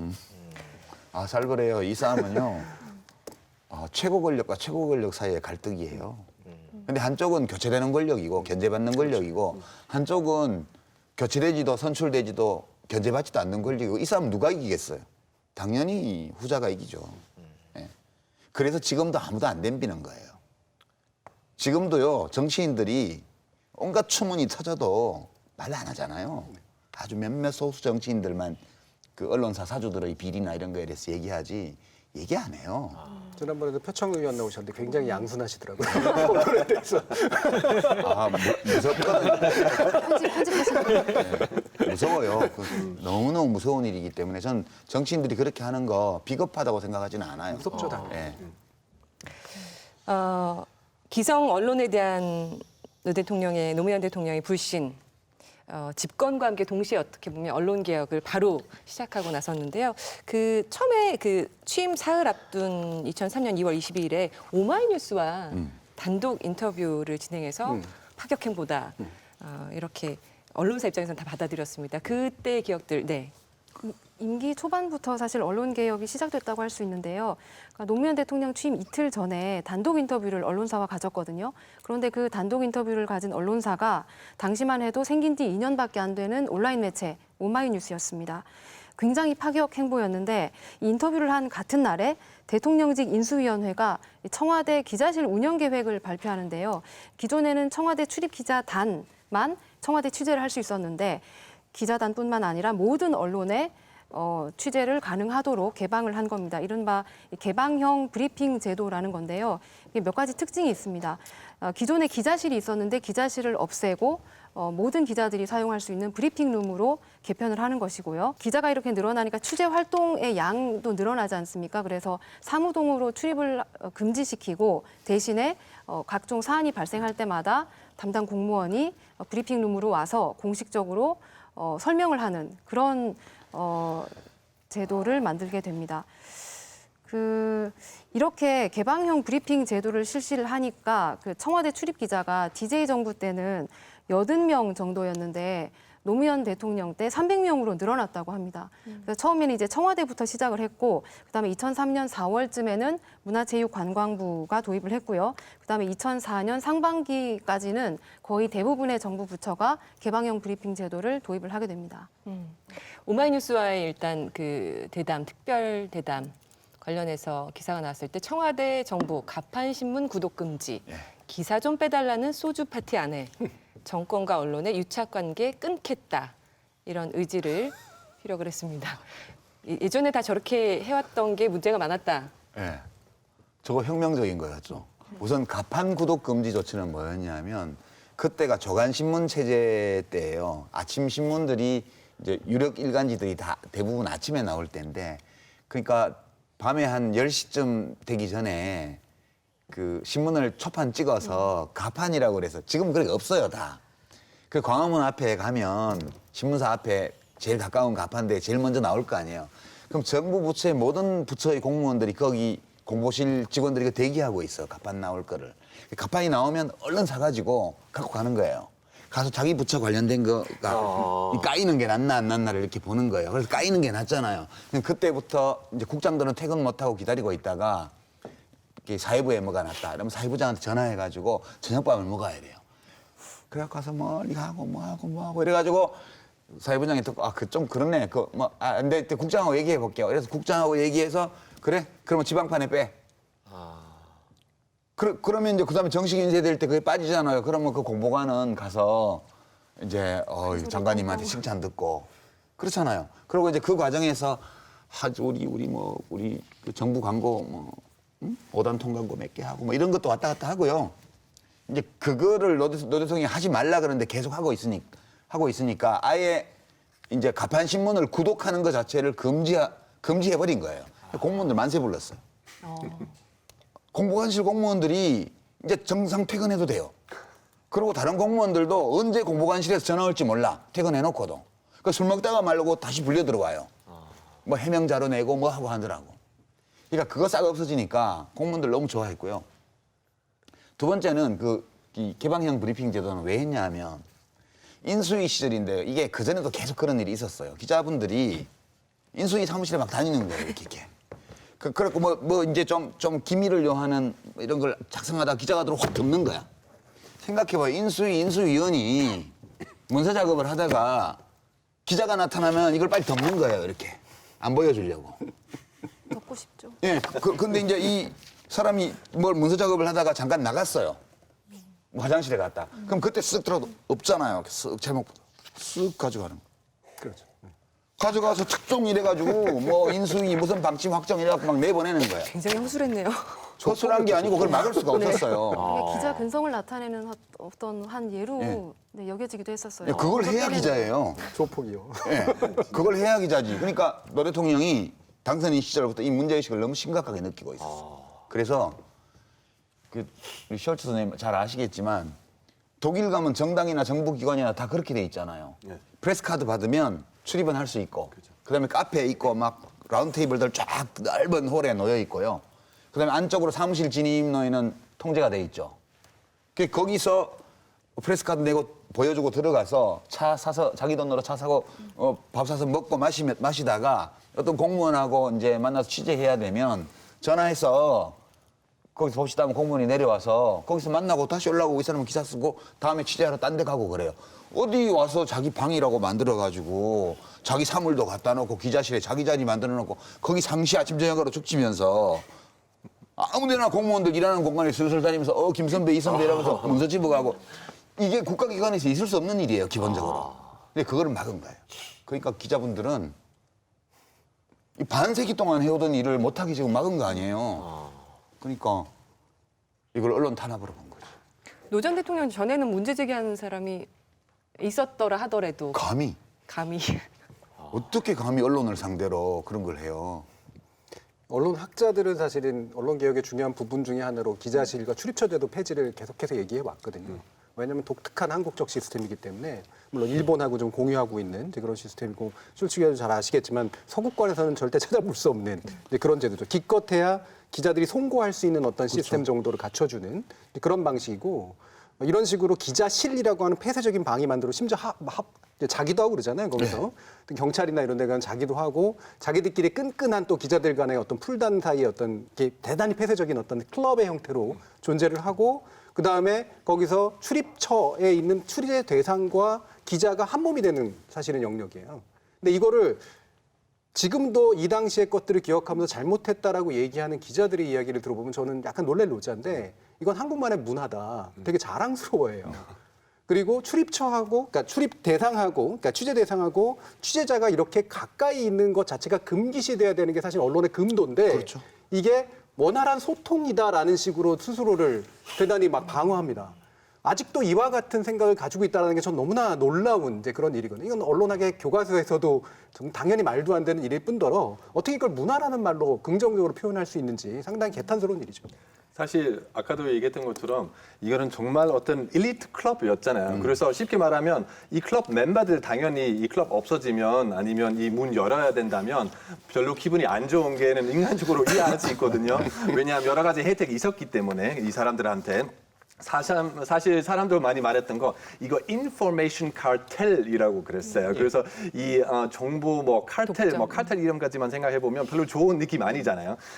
근데 당연히 그 문 앞에 클럽 멤버 되지 못했던 사람들 당연히 오히려 박수 쳤죠. 그래서 외신 기자들이나 뭐 아니면 그 인터넷 아까 뭐 오마이뉴스나 뭐 이런 사람들 당연히 이거는 꼭 필요한 그 변화가 이라고 생각하는데요. 그래서 그것 때문에 뭐 당연히 사람들 이거는 옛날에부터 해왔던 문화이라고 말할 수 있는데 이거는 뭐 모든 나라 문화는 좋은 점도 있고 안 좋은 점도 있고 그래서 이거는 잘 구별해야 된다고 생각하고 좋은 문화는 잘 지켜야 되고 안 좋은 문화는 빨리 넘어가야 된다고 생각해요. 그러니까 사실 2004년 6월 13일자 뉴욕타임스에 이 기사가 실렸어요. 한국에서 이 기자실이 없어진다라는 걸로. 제목이 어떻게 나왔냐면 한때 언론과 권력을 서로 결착시켰던 고리가 드디어 해체되다. 이런 식으로 기사가 나와요. 그러니까 외국인들의 외신 기자들의 눈으로 보면 야 이게 드디어 사라지네 이렇게 되는 거예요. 그러니까 결국 그들의 보면 언론과 권력을 서로 연결시켰던 거라는 거죠. 그러니까 이게 그러니까 어떤 뭐 소통의 장소나 이런 것들이 아니라 그러면서 기사 내용에도 보면 동아시아에서는 드문 무언가가 지금 떠오르고 있다. 동아시아에서는 드문. 그러니까 왜냐하면 한국은 그래도 드물게 이제 상당히 민주적 국가로 가고 있고 민주적 시스템이 생겨나고 있다라고 하는 것들을 주목하고 있는 거예요. 그러면서 그 드문 무언가가 뭐냐면 격렬하게 독립적인 언론이라는 표현을 써요. 격렬하게 독립적이다라는 대단히 독특한 표현을 쓰거든요. 그러니까 이게 재밌죠? 이 결과로 이제는 드디어부터 권력과의 고리에서 벗어나서 이제 진짜 언론이 된다라고 외신은 보고 있는데 정작 한국의 언론들은 이 소통의 고리를 왜 없애? 라는 식으로 반응을 하고 있었다는 거예요. 제가 이거를 그 당시에 보도했던 데가 어딨나 봤더니 한경인가가 잠깐 짧게 인용 보도를 했고요. 우리나라 그렇게 뉴욕타임스 좋아하고 외신 좋아하고 그러면서도 자기하고 관련된 이런 것들은 인용 보도도 안 한 그런 상태였다는 거죠. 네. 아니, 뭐 기사를 못 봤겠죠. 설마 보고도 인용 안 했겠어요? 바쁘다 보니까 놓쳤을 수도 있죠, 모두가. 그런 모습이 더 얄미울 것 같아요. 대변인은 잘 보고 그러죠. 이거 좀 하여튼 이거는 참고 삼아 그 기자실 문화라는 게 되게 재밌어요. 그 인포메이션 카르텔, 그러니까 정보 담합인데 그건 한 측면에 불과해요. 그러니까 이제 정부 부처의 공보관의 제일 큰 일이요. 기자실을 관리하는 거예요. 기자단을 관리하는 거예요. 그래서 김영삼 대통령 때까지는 각 정부 부처 장관들한테 안기부에서요. 돈을 줬어요. 현금으로요. 그 제가 알아보니까 보건복지부는 한 2억 정도 줬다고 그러고 교육부는 한 3억 정도 매월. 매월이요. 그 영수증 없이 쓰는 돈 있잖아요. 무슨 특수활동비인가. 근데 그 돈이 오면 3분의 1이 공보관한테 가요. 그러니까 그 현금으로 쓰는 돈의 3분의 1이 기자실용이에요. 그래서 공보관이 그 돈을 가지고 뭘 하냐 하면 골프장도 데리고 가고 뭐 생일 선물로 봉투도 주고 여름 되면 휴가비도 지급하고 이걸 다 하는 거예요. 그걸 잘해야 유능한 공보관이에요. 근데 이제 김대중 대통령 때부터 이 돈을 대통령이 청와대 거부터 끊었고 각 부처로 이게 확산돼서 그 돈이 다 끊어졌어요. 이제 그러니까 그 전까지 어땠냐 하면 기자실이라는 데가요. 정당 기자실도 마찬가지고 그 고스톱 치고 있고 그래요. 점천짜리 고스톱이요. 그러면 이제 대변인은 가서 돈을 잃어줘야 돼요. 근데 거기서 돈 따먹던 대변인이 그 김원기 국회의장이 대변인한테 이 기자들 돈을 따먹은 다음에 이제 봉투를 주는 거죠. 이제. 그러니까 그게 무슨 미풍양속처럼 그분들은 생각했을지 모르지만 제가 어렸을 때 그러니까 20대 후반 때에 그 이해찬 민주당 대표 초선 의원 때 보좌관을 한 2년 잠깐 했는데 그때 제가 본 기자실 풍경이었어요. 끔찍하더라고요. 제 어린 눈에도 어린 건 아니고 젊은 눈에도 이건 뭐지? 이게 뭐지?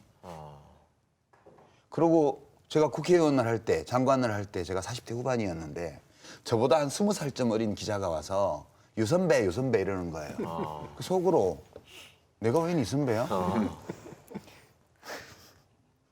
본 적도 없고 그냥 기사 쓰니까 이름만 아는데 와서 거의 반말 비슷해요.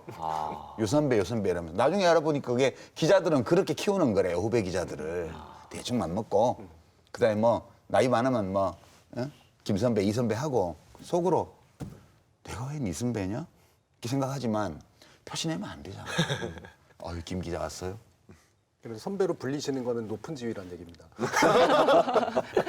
가까워지고 싶은 사람이란 뜻이죠. 그러니까 그 끈적끈적한 그 출입처와 출입 기자들의 끈적끈적한 인간적 관계가 너무 싫었어요. 그래서 밥도 안 먹고 같이 술도 안 먹고 그 브리핑 필요할 때만 제가 이제 너무 차가우셨네요. 했는데 나중에 기자분들이 그러시더라고요. 유 선배 돈 때문에 그런 거면 5천 원짜리 순댓국도 괜찮으니까 같이 밥 먹어요. 우리가 더치페이해도 되고 이러더라고. 그래서 내가 생각해 볼게요 그랬지만 정말 밥 먹기 싫었어요 저는. 이게 뭐냐 싶은 거예요. 이게 도대체가 우리가 독립적인 자기의 전문 직종을 가지고 있는 개인들로서 서로를 존중하면서 살아가면서 협조할 건 협조해야 되는데 협력할 건 협력하고 또 이제 소통할 건 소통해야 되는데 이것이 뭐냐 이게 도대체가. 기자실이라는 데 그렇게 돼 있었고 중심 기자들이 몇 명 있어요. 좀 큰 신문사에 센 신문사에 경력 센 기자분들이 그 기자실의 중심이에요. 제가 보건복지부에 있을 때 보면. 그래서 뭐 새로운 플랜 이렇게 발표해서 뭐 산하 뭐죠 산모 영유아 건강 정진을 위한 무슨 몇 년 계획 이래 갖고 딱 발표를 하잖아요. 그럼 그 몇 사람이 앉아가지고 그걸 쫙 봐요. 야 야마가 뭐야? 죄송해요. 일본 말이지만 하나 올리면 기자분들은 그거 쓰니까 뭐가 야마 뭔데 오늘? 그럼 뭐 이거 아니야? 그러면 그 예산 어떻게 돼 있는데 뭐 재원 대책이 있어? 재원 대책도 없잖아. 이거 완전히 뭐 총선용 장밋빛 공약 아니야? 이러면 기사가 다 그렇게 나와요. 담합은 아니지만 사실상의 담합인 거죠. 그러니까 거기에 잘 보여야 돼요. 그 기자분들한테. 수시로 장관이 밥도 먹어야 되고, 그죠? 뭐 심포지움 세미나 빙자해서 제주도 같은데 좋은 호텔 잡아가지고 밥 드셨으면 좀 더 자세하게 나오지 않으셨을까요? 관련 내용이? 미리미리 이렇게 내용을 설명하실 수도 있잖아요. 장관님이 잘못해서. 잘못했네요. 조금 더 친절하게 설명을 해줄 수 있는 자리가 제가 밥자리다. 가서 브리핑을 질문 더 이상 안 나올 때까지 일문일답까지 다 하면서 장관이 직접 브리핑 다 했거든요. 그러니까 이제 노 대통령이 그래서 임기 막판에 그 건으로 보건복지부에서 일어난 그 건으로 엄청 열받으셔서 그때 베트남 출장 갔다 오셨는데 기사 딱 보니까 왜냐하면 대통령이 대면 보고를 다 받고 다 승인해 결재내주고 예산 다 해준 사업들인데 딱 그렇게 나오니까 그 기자실 폐쇄 그 건이 나왔을 때 그때가 제가 원인 제공자여서 보건복지부 출입 기자들이 단체로 장관실로 몰려와서요 사과를 요구하고 그래서 제가 사과했습니다. 제 탓입니다. 이러면서 죄송하게 됐습니다. 대통령을 욕하지 말고 저를 욕해 주십시오. 진심이셨어요? 아니죠. 그 기자실 개방 관련 또 브리핑제도 도입 관련해서 당시 언론 보도들 좀 살펴볼까요? 네, 당시 보수 언론들이 그 국민의 알 권리를 침해하고 또 언론 자유를 위축시킬 우려가 있다 이렇게 강하게 반발을 했는데요. 조선일보의 경우에는 노무현 정부 언론 길들이기의 신호탄이 아닌가 하는 관측도 있다라고 얘기를 했고요. 동아일보의 경우에는 낡고 아마추어적인 언론 정책이라고 평가를 했고 노무현 정부는 언론을 장악할 의도가 없다면 근본적인 발상의 전환을 해야 한다 이렇게 주장을 했습니다. 2003년도에 이 제도가 도입이 안 됐죠. 예, 본격적으로는 안 됐죠. 네네. 춘추관 개방하는 정도 수준. 네. 그래서 2007년도에 네. 한 번 더 밀어붙인 게 이른바 기자실 폐쇄 건 그거죠. 취재 선진화 지원. 예. 2007 취재 선진화 지원 방안이라는 이름으로. 노무현 정부와 언론이 다시 한번 크게 대립각을 세우게 된 계기 2007년 1월이었습니다. 보건복지부가 발표한 새로운 국민건강대책에 대한 언론 보도를 보고 노무현 전 대통령이 국무회의에서 정말 대노해서 발언을 했었는데요. 당시 MBC 뉴스데스크 보도 영상 함께 보고 이야기 나누겠습니다. 노무현 대통령이 국무회의 모두 발언에서 기자들이 기사를 담합한다고 강도 높게 비난하면서 실태를 조사하라고 지시했습니다. 어제 보건복지부가 발표한 국민건강 증진 계획에 대한 언론 보도를 이례적인 톤으로 비판했습니다. 어제 TV에 나올 때는 단지 그냥 뭐 출산 비용 지원, 대선용 의심 이런 수준으로 폄하되고 말았습니다. 참으로 한심한 일이 아닐 수 없습니다. 기자실에서 많은 브리핑 내용이 가공되고 특정 방향으로 압축된다고 규정하면서 다른 나라의 실태를 조사해 보고하라고 관련 부처에 지시했습니다. 거기 그냥 몇몇 기자들이 딱 축치고 앉아가지고 기사의 흐름을 주도해 나가고 만들어 나가는 있는 것을 보도하는 것이 아니고 보도할 자료들을 자기들이 가공하고 만들어 나가고. 네, 기자실 담합 실태 조사하라. 그 발언 내용 중 이런 수준으로 폄하되고 있다. 한심한 일이다. 기자들이 죽치고 앉아서 가공하고 만들어 나가고 뭐 이런 표현들을 거침없이 2007년이면 이제 임기가 한 1년 정도 남았을 때였는데 굉장히 정말 안 변하는가라는 어떤 답답함이 들어있는 것 같아요. 저도 저 말씀 듣는 순간 눈앞이 아득했어요. 큰일 났다. 당장 복지부로 돌아가면 기자들이 그냥 바로 쳐들어올 것 같다는 느낌이. 어떻게 말씀하셨길래? 왜 이래? 참. 저게 사실은 제가 지금 기억이 좀 가물가물하긴 한데 그 대통령을 직접 제가 찾아뵙고 보고를 들었던 내용이거든요. 이제 그 기본 문제의식은 우리의 보건 예산 중에서 97% 이상이 치료에 쓰이고 있다. 질병 예방과 건강 증진에 투자하는 돈은 전체 보건 예산의 3%가 안 됩니다. 근데 건강 증진과 질병 예방에 돈을 더 투자하면 그 결과 진료 횟수가 줄어들기 때문에 이쪽에서 재정 절감이 올 수 있으니 선제적으로 먼저 이쪽에 투자를 더 늘리기로 했습니다. 그래서 이제 한 게 생애 주기별 건강검진 제도라 그래서 지금 다 하고 있죠. 네네. 그때 제 기억에는 청소년기에 인터넷 중독 포함해가지고 16살 됐을 때 그 16살에 맞는 항목으로 건강진단 시스템을 만들고 그다음에 40살인가 44살 됐을 때 이제 중년으로 들어갈 때 그때 한 번 하고 그다음에 66세인가 그때 노년기로 들어갈 때 한 번 하고 요 건강검진은 그 생애 주기에 맞는 항목을 중심으로 해서 특별하게 편성하고 이제 그거였어요. 두 번째는 저출산 대책 뭐 이런 게 그때 굉장히 심각한 그 과제였기 때문에 이제 아이를 낳고 키우는 데 들어가는 비용을 좀이라도 덜어줘야 좀 좋을 거 아니겠느냐. 아이들 낳는 숫자가 줄어드는데 그러면 세상에 나온 아이들을 더 귀하게 우리가 돌봐야 되는 거 아니냐. 이래서 그때 초음파 검사 이런 게 다 건보 적용이 안 될 때예요.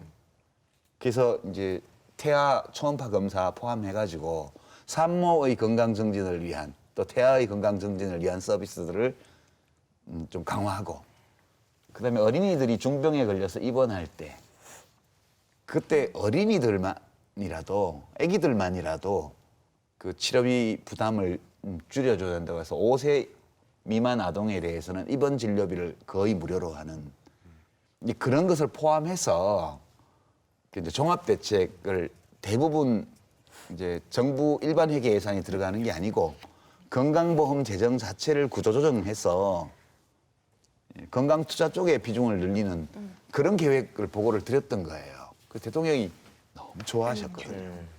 진즉 좀 가지고 오지. 이거 너무 늦게 가지고 와서 임기도 얼마 안 남았는데 어떻게 하면 좋냐. 뭐 이러셨다고요. 그래서 그 지금 할 수 있는 건 하고 이제 장기 계획이 필요한 거는 이제 2단계 계획으로 해서 추후에 또 하겠습니다.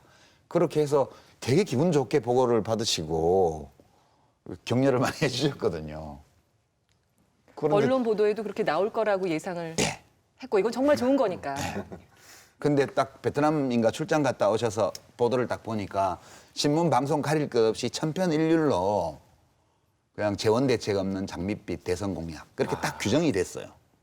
그래서 제가 이제 눈앞이 아득한 게 너무 이제 큰일 났다. 이제 이 말씀이 이제 보도되고 나면 어떤 후폭풍이 불 거라는 거를 충분히 예측할 수 있었고 그리고 이 건이 그 보건복지부의 정책 때문에 이제 빚어진 일이라 막 그냥 국무회의 끝날 때까지 막 정신을 못 차리겠는 거예요. 막 좌불안석 이렇게 하고 있다가 죄송합니다 하고 이제 국무회의 끝나고 장관실로 돌아오니까 아니나 다를까 그 보건복지부 기자실 대표 기자분들 10여 명이 장관실로 그냥 밀고 오셔가지고 거기서 제가 사과를 했죠. 죄송하다고 제가 잘못해서 그렇다고 대통령 좀 봐주시라고.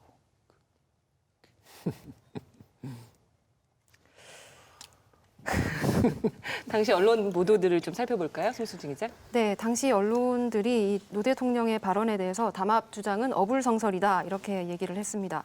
중앙일보의 경우에는 정부 부처 브리핑룸의 분위기를 전혀 모르고 하는 얘기라면서 담합을 할 수 있을 만큼 기자들이 모여있지도 않다 이렇게 당시 기자실의 분위기를 설명을 했고요. 그다음에 경향신문의 경우는 노 대통령이 언론을 제대로 읽거나 보지 않고 있다는 증거로밖에 볼 수 없다면서 요즘 외교, 안보, 경제, 교육 등 거의 모든 영역에서 각 언론사들이 동일한 시각으로 사안을 조망하지 않는다는 것은 주지의 사실이다라고 하면서 담합이라는 노 대통령의 주장을 비판을 했습니다. 노 대통령이 언론을 제대로 읽거나 보지 않고 있다는 증거로밖에 볼 수 없다. 이 부분에 대해서는 네. 일단은 참 이 부분은 안타까운 게 센 발언이기도 하고요. 예, 당연히 자극하는 발언이죠, 이거는. 실제로 이제 뭐 아마 사과를 요구할 만한 정도의 발언이 되긴 해요. 왜냐하면 정면으로 이제 너희들끼리는 좀 담합해서 쓰고 있지 않냐 이렇게 되게 되는 거니까. 근데 이거를 증명하기가 굉장히 어려운 일이거든요. 이거는. 정말 누군가의 고백이 터져 나오거나 이러지 않는 한 이건 증명하기 상당히 어렵기 때문에 방송되는 이제 그 상에서 공개적으로 이야기했을 때 나올 후폭풍은 상당히 클 수밖에 없었던 이제 그런 거다. 이게 이제 어떻게 증거를 잡을까라고 했을 때 뭐 저는 증거를 잡을 수는 없을 것 같고요. 대신 의심은 할 수 있다는 생각은 들어요. 예를 들면 특히 복지가 분야에 관련해서는 이념에 따라서 상당히 성향 차이가 나타날 수밖에 없는 적어도 그런 식의 사안이고 따라서 대부분의 언론들이 이렇게 비슷한 방식으로 보도하기가 어려운 사안인데 이 당시 보도들을 보면 상당 부분 일치된 방향으로 이제 보도가 이루어졌단 말이죠. 그 얘기는 이제 담합에 의심이 이제 갈 수밖에 없는 이제 그런 상태죠. 근데 저는 이게 왜 나왔을까라고 생각해 보면 원래 이제 이런 것들은 이제 협화성이라고 이제 얘기를 하는데 이제 의도적으로 짜서 만들어지는 경우도 있고요. 실제로 사실은 이거 외국의 사례들이긴 합니다만 메이저 이제 편집장들끼리 모여서 중요한 사안에 대해서는 사실은 일치시켜버리는 그런 일들도 있었어요. 외국에는. 근데 비의도적 일치인 경우들은 또 상당히 또 많이 있습니다. 그러니까 적어도 저는 지금 보여주는 건 의도성에 대해서는 입증할 수 없지만 정파를 막론하고 사실은 의견이 갈릴 수 있는 사안에 대해서도 이 정부에 대해서 동일한 시각으로 보는 방식으로 이미 균열이 일어나 있던 상태다. 다시 말하면 정부하고 모두가 대립해야 된다. 언론은. 그리고 정부가 하는 모든 사사건건들을 의심해야 된다라는 식의 어떤 그 방식으로의 시각 일치가 이미 발생돼 있는 상태였다라는 거죠.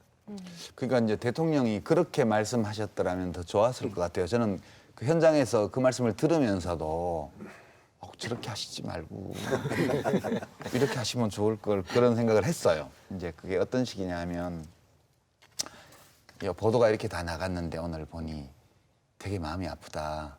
그리고 좀 화도 좀 난다. 내가 보고받은 걸로는 그 내용이 이러이러한 것이었는데 지금 우리 이 사회의 여러 과제들을 생각할 때 꼭 필요하고 올바른 방향이라고 생각해서 내가 보고도 받았고 장관을 격려도 했다. 근데 이렇게 보도가 나가서 정말 안타깝고 서운하다. 주무 장관이 언론과 좀 더 소통을 강화해서 좀 더 나은 정책 홍보가 될 수 있도록 이제 좀 힘써라. 이러면 이제 장관을 질책하는 거잖아요. 그게 적합한 거죠. 그러면 장관이 나와서 이제 아우성을 쳐야죠. 그죠? 그러니까 장관이 욕을 먹고. 그러니까 대통령은 약간 장관을 격려하는 듯한 이제 말씀으로 질책을 하시면 이제 주무장관이 나와서 기자들을 만나서 야 이거 너무하다 이런 게 어딨냐 이제 하고 기자회견을 하고 이렇게 해서 주 성격 나쁜 놈 저 대통령보다 더 성격 나쁘네 이러면 이제 제가 좀 총알을 맞고 이래야 되는데 대통령이 딱 그렇게 나가버리시니까 이제 모시고 일하는 입장에서는 너무 죄송하기도 하고 그렇더라고요. 그게 참 지금 생각해도 좀 악몽이에요. 국무회의에서 저렇게 발언하실 거라고는 예상을 전혀 못하신 거죠. 저는 몰랐죠. 일반적인 일이 아니죠. 화를 더 돋우고 한 건 없으세요? 너무 화가 나셔가지고. 아니 모두 발언은 회의 시작할 때 대통령이 제일 맨 먼저 하시는 거예요. 아 그래요? 그러니까 왜 나를 자꾸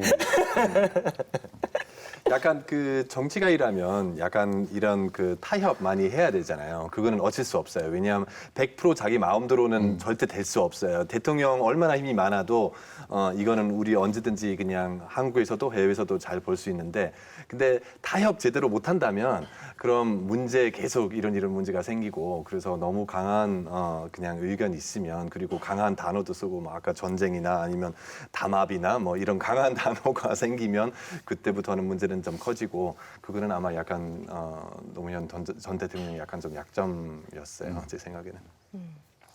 급기야 이제 2007년 5월에 취재 지원 시스템 선진화 방안이라는 조치로 이어졌습니다. 결국 2003년에 안 된 거 다시 기자실 통폐합, 브리핑룸 제도 다시 꺼내든 것이었는데요. 당시 언론의 반발이 아주 거셌습니다. 경향신문은 2007년 5월 23일에 50의 악몽이 떠오른다는 제목의 칼럼을 통해서 노 대통령의 언론 정책은 관가의 문을 잠그고 기자들을 거리로 내모는 것으로 마침표를 찍는 모습이다. 50 언론 통제 악몽을 떠올리는 시각도 있다. 홍보처가 정부 정책의 홍보 전위대라는 거듭된 비판에도 불구하고 언론 장악기구로 나선 데 대한 우려는 더욱 커지고 있다. 이렇게 주장을 했고요. 동아일보는 다음 날 50 때보다 더 악랄한 언론 통제라는 따옴표 제목을 달고 1980년대 언론 통폐합과 보도 지침보다 더 악랄한, 더 가혹한 언론 통제다. 노무현 정권 언론 말살저지 투쟁본부를 만들어 전국을 순회하며 정권 퇴진 규탄 대회를 열어야 한다는 당시 한나라당 이규태 의원의 발언을 전하기도 했습니다. 당시 보도들은 어떻게 보셨는지요? 뭐 이 부분은 뭐 이미 이제 앞에서 그 정권 초기에 사실은 가능성이 있었던 갈등의 양상이 이제 드디어 터져 나온 이제 그런 형태죠. 핵심적인 특권을 건드린 거거든요. 기자실이라고 하는 제도뿐만이 아니라 취재 특권이라고 하는 것이 사실은 먹고 사는 핵심인데 이거를 건드려 버린 거예요. 근데 사실은 명분적으로 보면 이 지향 자체는 상당히 선진적인 지향이고 실제로 너무나 당연한 것에 좀 더 가깝습니다. 그런데 그거를 어떻게 이제 뭔가 이렇게 명분으로서 싸우기는 되게 그러니까 바로 앞에서 나온, 그러니까 되게 목리 부리고 고집 부리는 대통령으로 이제 만들어 버리는 거죠. 지속적으로 사실 어떤 대통령도 언론에 대해서 이렇게 지속적으로 뭔가 싸움을 걸거나 뭔가 바꿔보겠다고 한 사람이 없는데 왜 이자는 무릎을 꿇지 않을까라는 심리가 사실 전 이 뒤에서 읽혀요. 그러니까 자기들도 말하기에는 사실 민망했을 텐데 50보다 악랄한 언론 통제. 최근 독재 발언하고 되게 유사하죠. 50의 그 어떤 그 언론 통제를 겪어본 사람이라면 사실은 이런 얘기는 당연히 할 수 없는 그런 문제라고 보고요. 근데 이거를 굉장히 강하게 강한 언사로 이제 싸우면서 결국 우리는 절대 질 수 없다라고 했고요. 실제로 그 당시 기자들은 어떤 시위를 벌였냐면 노트북 같은 거 들고 나가지고 로비에 쫙 다 앉아가지고 이거 치고 그랬어요. 네. 명백한 그러니까 시위 행위인 거죠. 나는 당신들이 열어준 브리핑룸 안 들어가겠다. 바닥에서 쓰겠다라고 하는 거였고 여기에서는 소위 말하는 정파적 견해 차이나 좌우의 어떤 견해 차이 이런 것들은 없이 일치된 그런 방식으로 드러나고 있었습니다. 사실 저한테는 이런 그 기사들 보면 제일 재밌다 있었던 부분은 그 뭐 기자들 거리 나가게 만드는 약간 이런 말이 있잖아요. 그래서 뭐 우리 집이 없어졌다. 약간 그런 느낌이잖아요. 근데 사실은 제가 알기로는 많은 기자들 그때는 사실 본 신문이나 원래 사무실이 없었어요. 기사실밖에 없었어요, 사실. 그래서 그거는 당연히 신문도 좋았어요. 왜냐하면 비용이 안 생기니까 이 사람들 위해서 자리 안 만들어도 되고 이거는 독일에서는 상상하기는 조금 어렵거든요.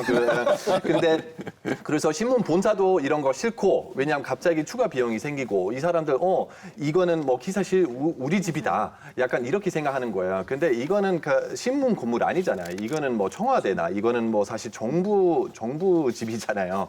기사의 집이 아니라고 생각해야 되잖아요. 그래서 그것 때문에 이거는 좀 우리 너무 불쌍하다 뭐 약간 이런 느낌 받으니까 저한테는 독일 기자 입장으로는 아주 웃기는 얘기인데요.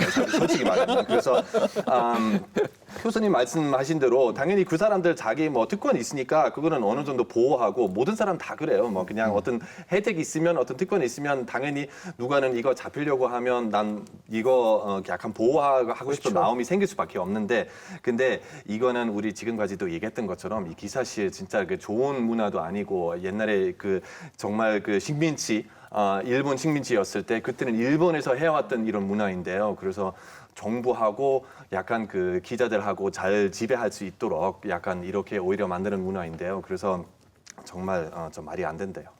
이때가 2007년이었고 현재는 어떻게 운영이 되고 있나요, 송수진 기자? 현재 뭐 기자실은 부활을 한 셈이고요. 기자실의 물리적 특징은 일단 그 각 언론사마다 푯말이 있고 지정 좌석이 정해져 있습니다. 그리고 그 지정 좌석이 없는 언론사는 그 기자실로 들어갈 수는 없는 거고요. 그런데 정기적으로 출입하는 기자가 아니라 뭐 비정기적으로 오는 뭐 작은 뭐 매체 경우에는 기자실로는 들어올 수 없으니 브리핑룸에서 보통 대변인들이 각 부처 그 로고 뒤에 백판으로 깔고 브리핑하는 곳 있거든요. 브리핑룸에서 이제 뭐 자기가 마음에 드는 자리에 앉아서 기사를 작성을 하고 또 송고를 하고 그런 식으로 운영이 되고 있죠. 청와대 같은 경우에는 1진 기자실이 있고 2진 기자실이 있고 또 지방지는 지방지끼리 모여서 지방지 기자실이 있고요. 또 정기적으로 출입하지 않는 기자들은 브리핑룸에 가서 취재를 하고요. 국회의 경우에는 각 사별로 부스가 있어요. 지금도 각 사별로 부스가 있고 브리핑이 열리는 정론관이라고 있거든요. 여기는 자리가 특별히 정해져 있지 않아서 모든 매체에 개방이 돼 있습니다. 검찰, 경찰, 뭐 주무부처 역시 다 기자실은 일단 운영이 되고 있습니다. 기자들은 기자실이 필요하다고 보는 거네요, 강력하게 어떻게 보면. 지금도 한참 뒤에 이거를 회상하는 그런 식의 그 일종의 에세이나 논문들을 기자들이 쓰는 경우들이 있거든요. 관훈이나 이런 데를 통해 가지고 여전히 대단히 불편하게 기억해요. 저는 그걸 보고 상당히 놀랐는데 야 이게 상당히 이들한테 앙금이 남아있구나라는 생각이 들고 근데 연구를 보면 실제로 이 방식으로 상당히 많은 악패들이 없어졌다라고 나와요. 그러니까 취재원과 유착 문제, 촌지수수 문제 이런 식의 것들 기존에 폐단들이 없어졌다고 나오는데 여전히 이제 또 단점으로 언급되고 있는 건 뭐 알 권리가 좀 제한받았다 이런 식의 얘기들은 또 여전히 또 나오거든요. 그럼 실제로 이게 맞는 건가라는 걸 우리가 한번 따져볼 필요가 있는데 저는 사실 이게 당연히 우리 사회에서만 있었던 독특한 것들을 합리화시키는 과정이었을 뿐만이 아니라 매체가 다양해지는 조건에선 있을 수밖에 없었던 조치라고 봐요. 그런데 이들의 표현은 딱 뭐였냐? 새로 신생 매체들과 내가 동일한 취급을 받고 싶지 않다라는 그런 식의 거였습니다. 어디 듣보잡 인터넷 언론사하고 나를 동급으로 취급해. 그렇죠. 엄청 기분 나쁘죠. 그러니까 이거는 명분상으로 말도 안 되는 건데 그거를 이제 표지로 삼은 거예요. 그리고 실제로 이거 나중에 종편 등장한 이후에 또 한 번 재반복됐습니다. 조선일보는 들어가 있는데 TV조선은 못 들어가가지고 난리치고 이랬던 일들이 굉장히 많아요. 결국은 기성매체의 특권을 보호하겠다라는 어떤 의지 외에는 사실 아무것도 없는 그런 명분이었어요. 매체 다양해지면 당연히 공개 브리핑의 형식으로 돌릴 수밖에 없고 풀단 구성에서 필요하다면 이제 일부가 돌아가면서 돌아가는 그런 시스템 들어갈 수밖에 없는 그런 시스템으로 가는 건 너무나 다양했다라는 거고요. 또 한 가지는 저는 이게 우리나라 기자들의 고질적인 약점인 취재 역량의 부족을 그대로 드러낸 일이라고 생각합니다. 우리나라 기자들의 취재를 제가 지나치게 폄하하는 거는 좀 미안한 일이긴 합니다만 외국에 있는 기자들의 발로 뛰는 취재의 방식하고 비교하면 굉장히 편하게 취재해요. 보도자료 보고 장관 바로 선배하고 만나가지고 얘기하고 술자리에서 릴리스되는 거 받고 이래가지고 전화 몇 번 돌리고 해서 기사 쓰는 경우들이 상당수거든요. 근데 이거는 일반적으로는 사실은 기자들의 취재라고 볼 수가 없는 그런 식의 영역들이에요. 자신들의 취재 역량이 굉장히 낮은 상태다라고 하는 걸 인정하기 싫었던 거죠. 편하게 취재하고 싶었던 거예요. 솔직히 말하면. 그다음에 물론 한 가지 인정해야 되는 건 여기서 이제 이 당시 노무현 정부가 이 제도를 시행하면서 브리핑을 강화하겠다라고 했고 정보 공개를 강화하겠다고 했는데 이게 원하는 만큼 이루어지지 않았다에 대해서 뭔가 좀 평가의 여지는 좀 있습니다. 왜냐하면 모든 정부나 모든 국가는 사실 정보를 공개하기를 그다지 원하진 않거든요. 말씀처럼 이제 뭐 유 장관님처럼 그 당시에 굉장히 열심히 브리핑을 했던 분들도 있겠지만 사실 웬만하면 기자 안 만나고 싶어하는 사람들도 되게 많았기 때문에 이걸 빌미로 사실은 안 만나는 쪽으로 폐쇄적인 쪽으로 갔을 가능성들은 일부는 존재를 해요.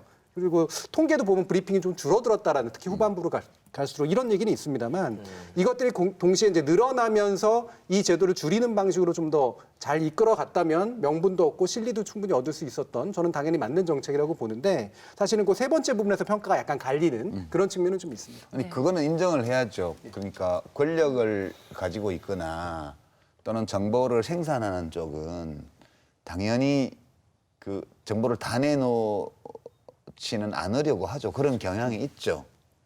그리고 이제 언론은 가능한 많은 정보를 취득하려고 노력하고 그게 갈등 관계잖아요, 기본적으로. 그리고 이쪽이 감추고 싶어하는 정보를 언론은 알고 싶어하고. 이제 그런 점에서 보면 취재가 좀 불편해진 거는 틀림없을 거예요. 그리고 그거에 대해서 불만 표시도 할 수 있다고 저는 보고요.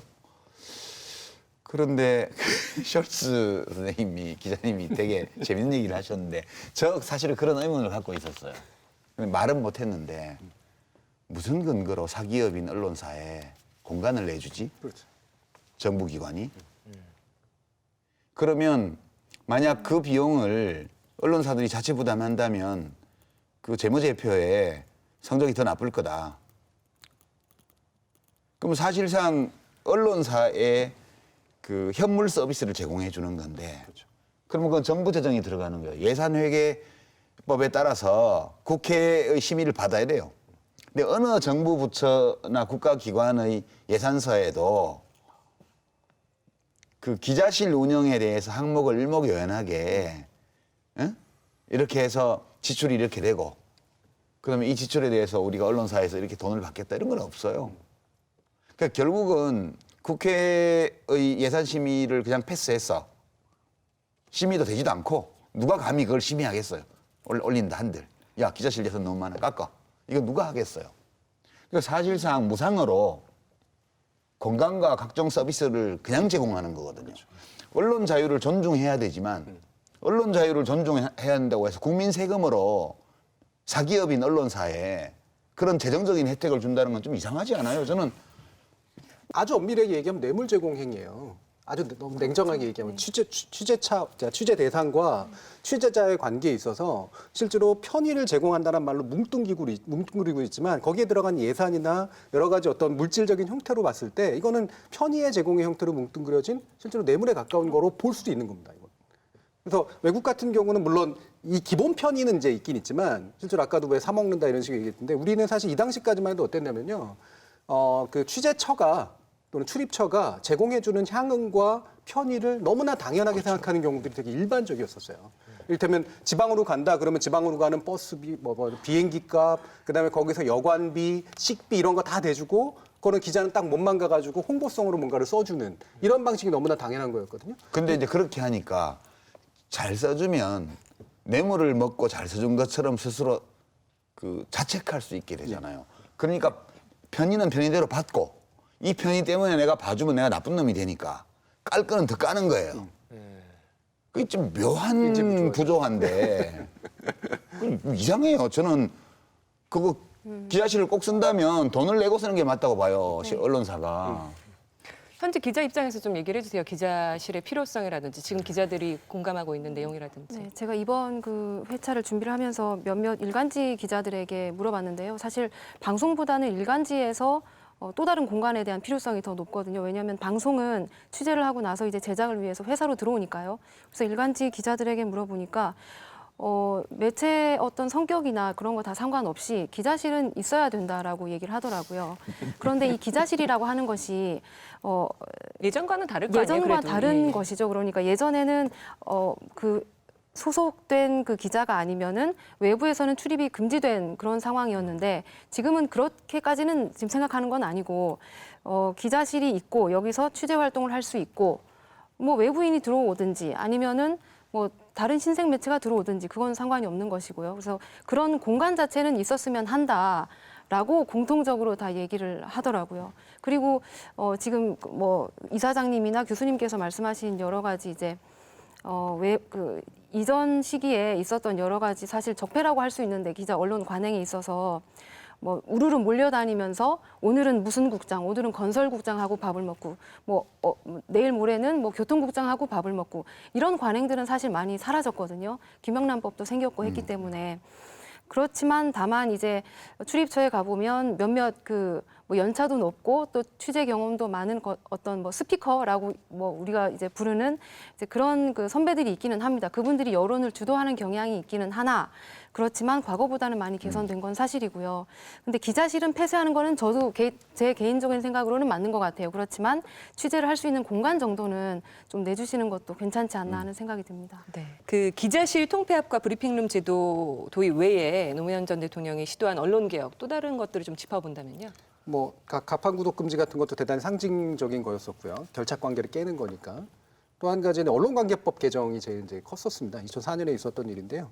기본적으로 우리나라는 이제 신문과 방송의 겸용을 금지하는 그런 것이 이제 법적으로 돼 있는데 그 법을 그대로 유지하면서 1인 4주의 소유 지분 정도를 제한해서 편집권에 과도한 어떤 영향이 미쳐지는 걸 막자라고 했는데 이게 애초에 의도와는 달리 이제 사실은 나중에는 좀 약간 이제 무산되는 방향으로 사실은 갔고요. 그다음에 이게 또 한 가지가 시장 지배적 사업자의 규정을 좀 강화해서 일간 시장 안에서 지나치게 큰 신문사들이 너무 큰 그 시장 점유율을 갖는 것들을 이제 막자라고 하는 일종의 이제 공정 경쟁 차원에서 사실 했었던 건데 이것도 강화하는 규정으로 가려다가 사실은 이제 제대로 못 간 이제 그런 거였고. 그게 신문고시. 그다음에 신문고시도 있죠. 예. 신문고시는 이제 무가지하고 경품을 너무 과도하게 나눠주는 이런 것들은 개정하자라고 하는 쪽으로 해서 이건 나중에 이제 공정위에게 넘겨주는 이제 그런 쪽으로 해서의 어떤 일정한 개혁 시도들은 이제 있었죠. 참 강력한 큰 반발을 얻을 수밖에 없는 그런 시도들을 계속 하셨는데 노무현 전 대통령이 재임 기간 언론 개혁을 시도하면서 어떤 고뇌를 했는지 참여정부 시절에 청와대 대변인을 지냈던 김종민 더불어민주당 의원을 송수진 기자가 만나서 이야기를 좀 들어봤습니다. 내가 언론하고 이렇게 관계가 안 좋은 게 대통령으로서 잘못한 거 아니냐 하고 이제 물어보시더라고요. 한참을 생각하시더니 그러시더라고요. 물론 내가 언론하고 조금 더 좀 유화적이거나 아니면 관계를 잘 풀었으면 정책 수행에 조금 더 도움이 됐을 수는 있겠다. 개별 정책에서는. 하지만 언론과의 관계는 돌아보면 내 역사적인 숙명이었다. 거래 관계를 맺어서 결국은 이 권력을 유지하게 되면 네. 결국 국민들한테 네. 손해고 이거 민주주의의 장애물이 된다. 네. 나는 이거를 나한테 주어진 역사적인 숙제라고 생각하기 때문에 내가 손해를 봤지만 지금까지 해왔다. 나는 새 시대의 장남이 될 수 없다. 난 구시대의 막내다. 네, 언론하고의 관계 안 좋았던 것에 대해서 대통령의 소회를 김종민 의원을 통해서 들어봤습니다. 이번 메모에서도 나왔지만 언론과의 숙명적인 대척 이런 메모도 있었는데요. 이건 역사적인 숙명이었다 이렇게 얘기를 하셨다고 말씀하시네요. 어떻게 들으셨는지요? 그 숙명이라는 역사의식이 사실 노무현 대통령이 굉장히 강한 편이잖아요. 여러 가지 면에서 이제 자신이 어떤 세대에 속하는가 그리고 어떤 숙명을 짊어져야 되는가에 대한 역사의식이 좀 강한 스타일이었었고 근데 그러다 보니까 개별적인 어떤 타입을 통해서 문제를 해결하기보다 지거나 그다음에 패배하거나 뭔가 꺾이더라도 원칙 있게 밀어가야 된다라고 하는 의식이 굉장히 강했던 것 같아요. 그러다 보니까 사실은 일상적으로는 잘 없는 이 언론개혁 문제조차도 상당히 오랜 기간 여러 가지 형태로 지속했던 이제 그런 거고요. 저는 사실은 이 부분이 국민들이 그럼 어떻게 기억하나가 되게 중요한 것 같아요. 근데 그 전까지 국민들은 언론은 어쨌든 민주주의에 좋은 거 아니야? 마음엔 안 들지만 문제는 있겠지만 그래도 뭐 언론 자유는 필요한 거 아니야라는 민주적 의식 쪽에 좀 더 가까웠다라고 보는데 실제로 노무현 대통령 시기를 거치면서 언론의 거의 바닥을 본 거죠. 상당 부분은. 그리고 아까 트라우마라는 표현을 썼는데 언론이라고 하는 것이 어떤 정말 민낯을 가지고 있는가 이런 것들을 경험하고 그다음에 그걸 상처로 갖게 된 사람들이 굉장히 늘어났다는 거예요. 실제로 2016년에 나온 논문을 보면 노무현 대통령 서거 직후에 노무현 대통령의 어떤 정책이나 이런 것들을 기억하는 그 가치의 우선순위를 기억하는 그런 방식을 했는데 그중에 4개가 나오는데 하나가 지역주의 타파, 또 한 가지가 서민을 위한 정치, 세 번째가 언론개혁 정책이라고 나와요. 상당히 높은 우선순위거든요. 그다음에 4번째가 지역균형 발전 정책 이렇습니다. 이 세 번째로 이 언론개혁 정책이 기억되고 있다라고 하는 건 실패했건 성공했던 간에 이 언론개혁의 필요성에 대해서 국민들이 상당히 공감하고 기억하기 시작했다는 거예요. 그래서 이거를 결국은 공정하고 객관적인 보도의 확립이 필요하다. 그다음에 그것이 결국은 우리 사회의 신뢰를 만들어낸다. 그래서 결국은 정의사회가 구현된다. 이런 가치체계로 지금 조사가 돼요. 그럼 우리 사회의 정의사회로 나아가기 위해서 언론이 얼마나 되게 중요하면 이 언론에 대한 개혁이 필요했는가에 대해서 사람들이 이제 내장하게 된 거예요. 그리고 저는 이것이 현재까지도 많은 사람들이 언론에 대해서 불신하고 있고 언론의 개혁에 뭔가 구조적이고 어떤 개혁이 필요하다라고 끊임없이 열망하고 있는 어떤 바탕을 깔았던 그런 시대였다고 생각을 합니다.